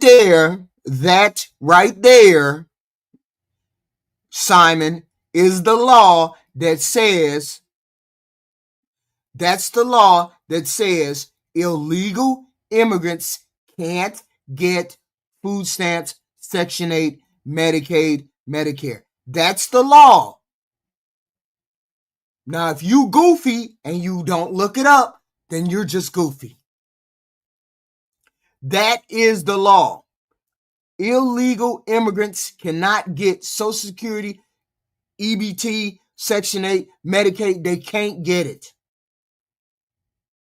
The only way they get any kind of Medicaid or any kind of help, any kind of medical help, is if they go to a hospital. And the hospital helps them for free. That's the only way they get medical. Okay? That's the only way they get medical help. Okay? The Democrats are fighting for us regular, normal, everyday, average people whose premiums will be going up through the Obamacare exchange. Those in 20 and 21, Biden negotiated to get the ACA subsidies upped. So if you were supposed to pay $500 with the Obamacare, Biden got it down to where you only paid $125. Now, that thing that Biden negotiated is going to expire. So your premium is going to go from $125 back up to $500. This is what the Democrats are fighting for. So your premium won't go back up to $500. They want the same subsidies that Biden put into place in 2021. They want those same subsidies to be there. That's what they're fighting for. And you notice, how people listen to the news, because they're still spouting the same talking points that the Republicans are spouting, and the Republicans are lying. No illegal immigrant can get medical, Medicaid, Section 8, food stamps, X, Y, and Z. The only way they get that, not through federal funds, through a state's funds, they can get that stuff. Through a state's funds. That's when you go to the state of New York, and the state of New York gives you those funds. But a regular, everyday American who wants federal food stamps, Medicaid, they can't get it. And Simon, you're a zombie yet again. You're a zombie yet again. I hate talking to zombies. Because you don't do no research. Obamacare subsidies are about to expire. So those subsidies that are about to expire in right now, soon enough, when you start if you're on Obamacare or ACA or anything like that, your subsidies are going to expire. So you're going to start paying more money for your insurance in January. This is what the Democrats are fighting for. legal. I got to say the word 1,000 times because only you goofy people, they say it to you 3-4 times. You believe the bullshit. Legal immigrants, ones who have green cards, ones who have DACA, ones who have permission to be in the country, work visas. Those people have right to access Medicare, Medicaid, and all that. Legal immigrants, DACA, green card. Those people are legally here. Those people can get Medicaid, Medicare, Section 8. Those people are legally here. Those are the only people that are not born here that can legally get things. Legal. Not the illegal. The illegal is a boogeyman that the Republicans love to throw out there, and only zombies believe legal people, illegal people can get the Medicaid. Illegal people cannot get Medicaid. They can go to the hospital and they can get treated as triage, as what a hospital is supposed to do, because they have a legal obligation to help a person that's been stabbed. Hospitals have a legal obligation to, if somebody crosses their border, regardless of whether they're illegal or legal, they got to get help. They have to be treated. That's when they can get that medical, but they don't get Medicaid, medical. They don't get that. Okay. This is why we're having an issue with this low information voter. People don't do their research. People don't understand. They just listen to what people say and they don't do no research. I just put in the chat the document, the legal document, the federal document that says illegals cannot get Medicaid, Medicare, insurance. So please don't come in my chat saying the illegals get Medicaid. That's a lie. It just takes a single research, 1 or 2 prompts, and you'll figure it out. Unless you're just dumb or you're a zombie, one of the two. Okay. Sure, we can deport as many illegals as we can. You're not going to be able to deport 13 million. It just is not going to happen. It's just not going to happen. Okay. Now we have this crisis with the food stamps. And we got people talking about, I don't want people to pay. I don't want to pay for people's food stamp. You pay for the rich people's taxes. You pay for the rich people's money. So why not pay for the poor people's money? We're not talking about we're talking about regular everyday individuals, Jim Borgine. We're not talking about people who fake shit. We're talking about regular everyday individual people, not people who fake shit. Stop bringing me fucking instances. Stop bringing me fucking small anecdotal shit. Don't make no sense. Okay.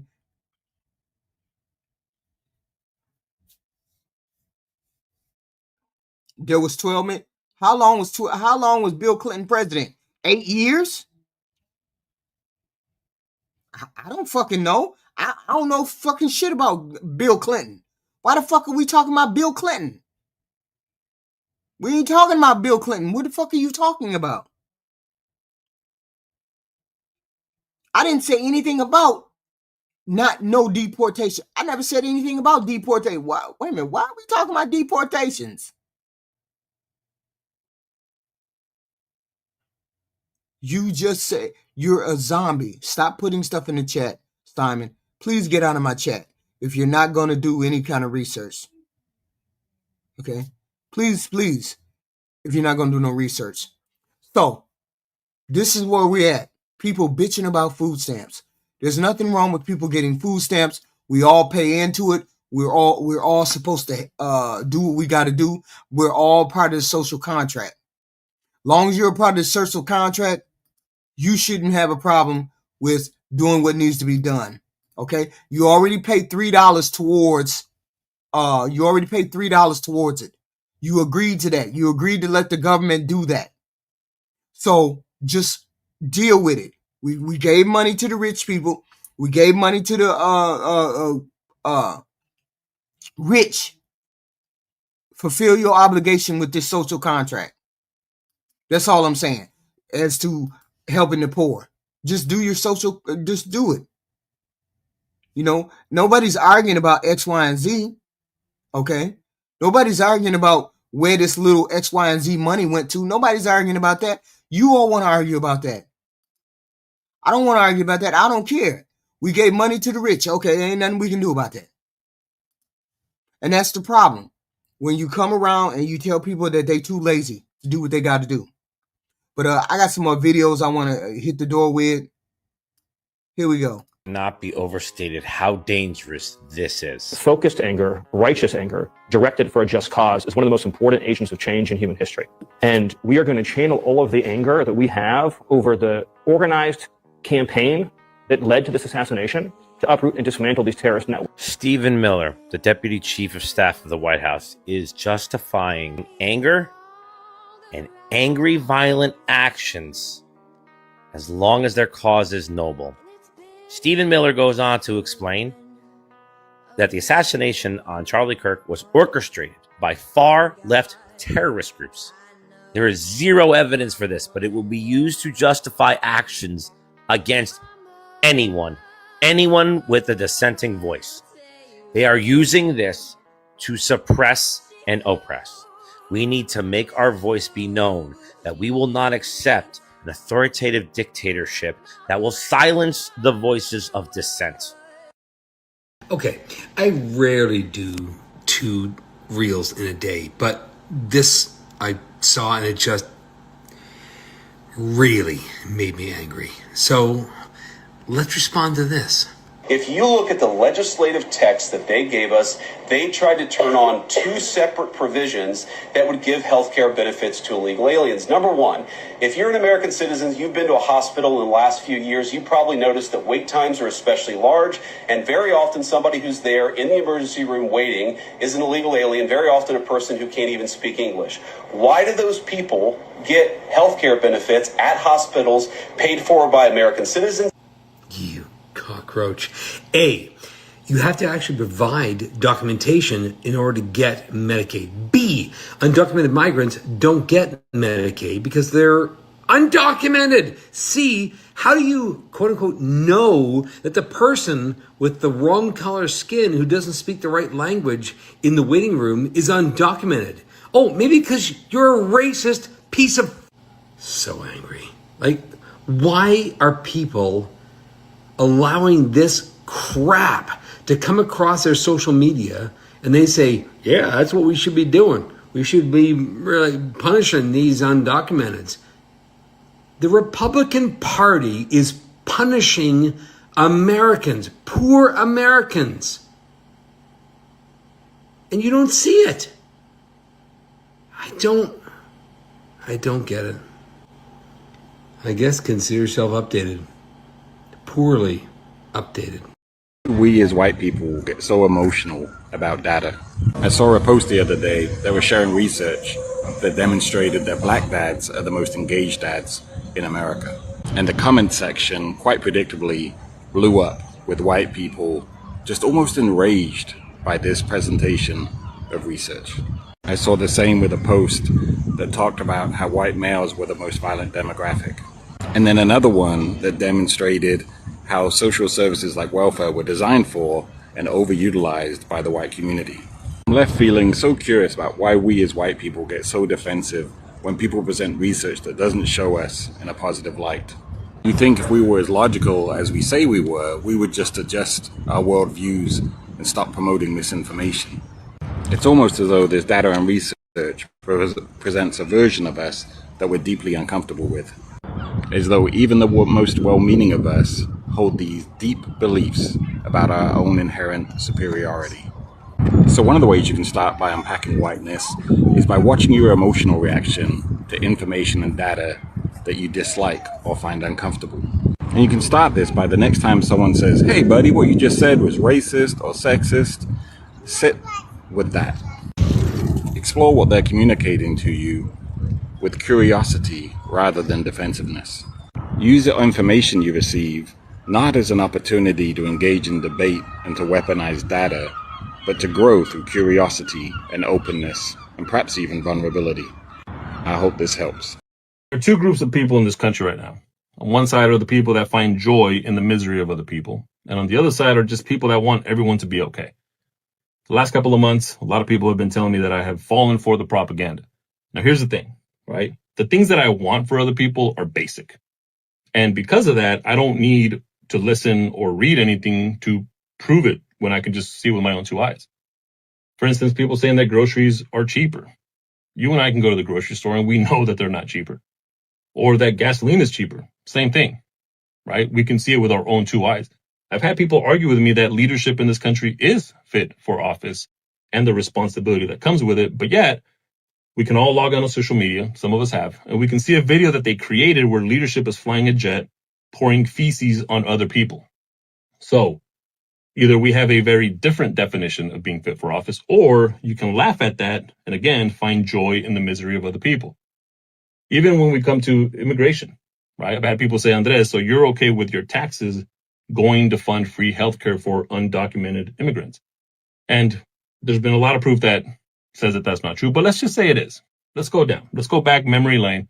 Let's go back a few years, and let's just say that our taxes was funding it. But yet, all of our basic needs were cheaper. So what you're stating now is that you'd rather pay more for those basic needs as long as other people have less. So again, what side are you on? Because this is the reality. Our taxes are going to continue to be taxed. And unfortunately, you and I don't dictate where those taxes go, because if we did, I think we can all agree that Argentina wouldn't have gotten $40 billion when other people can't afford groceries. So again, if you're okay with paying more so other people have less, that kind of pretty much just says what group you're in.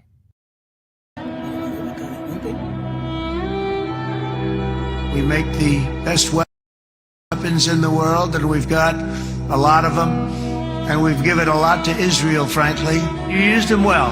It also takes people that know how to use them, and you obviously used them very well.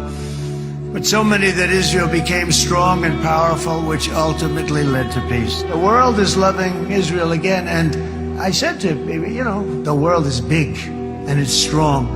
But there was getting to be a period of time over the last few months, the world wanted peace and Israel wanted peace. Everybody did. Everybody did. And what a victory it's been, right? What a victory it's been. If you would have gone on for 3-4 more years, keep fighting, it was getting bad. It was getting heated.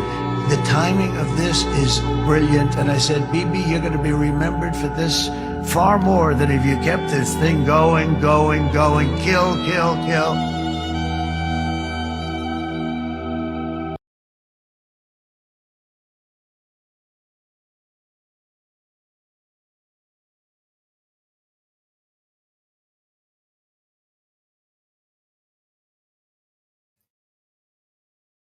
We've always had this rich versus poor, but the space between us is growing bigger and bigger and bigger.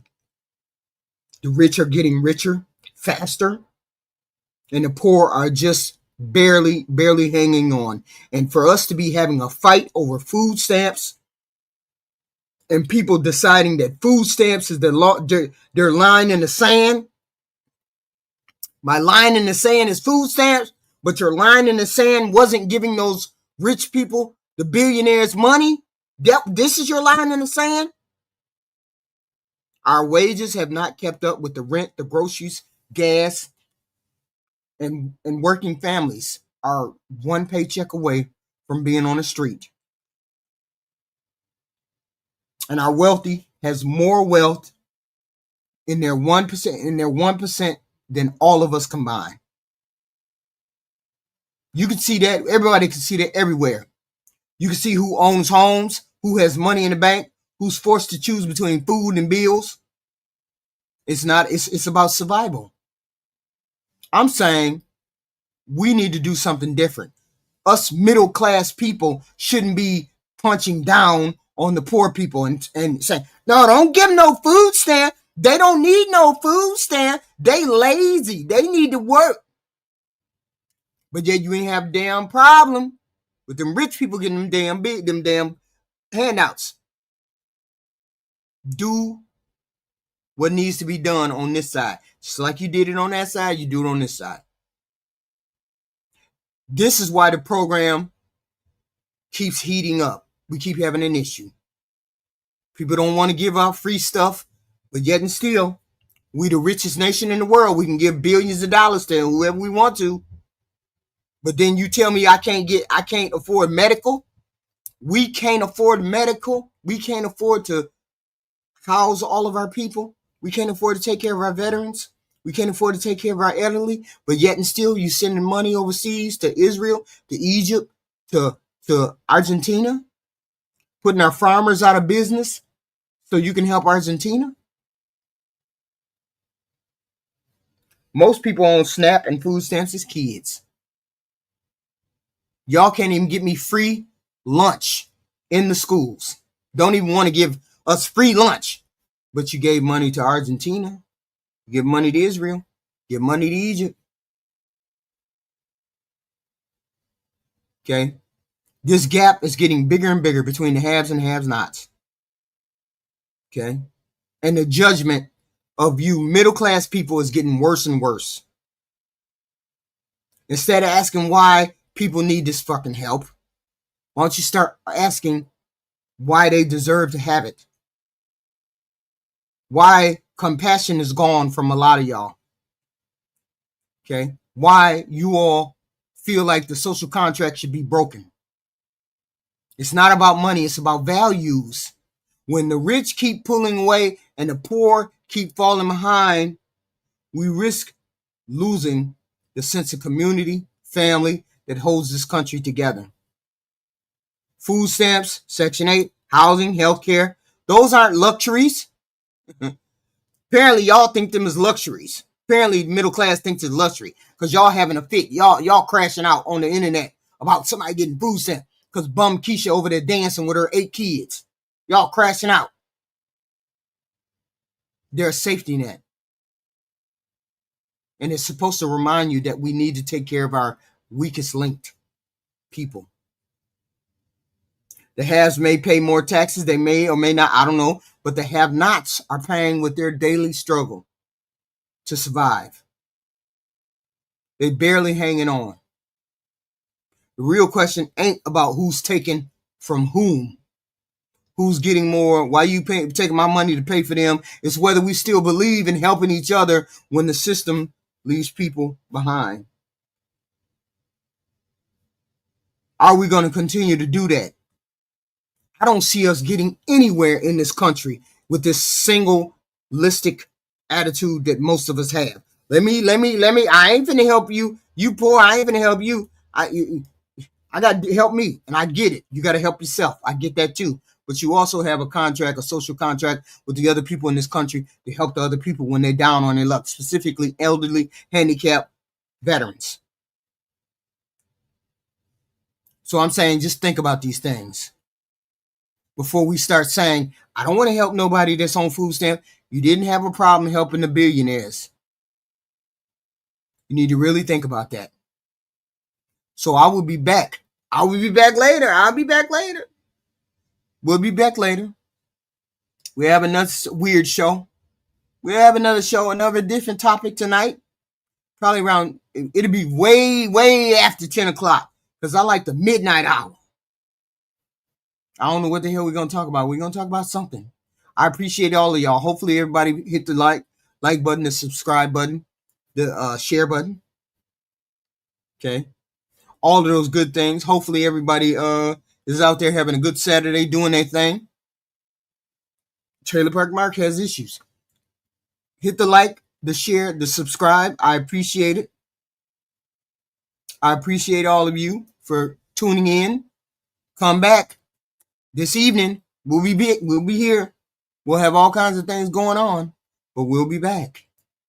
I appreciate y'all. I appreciate y'all. I appreciate y'all.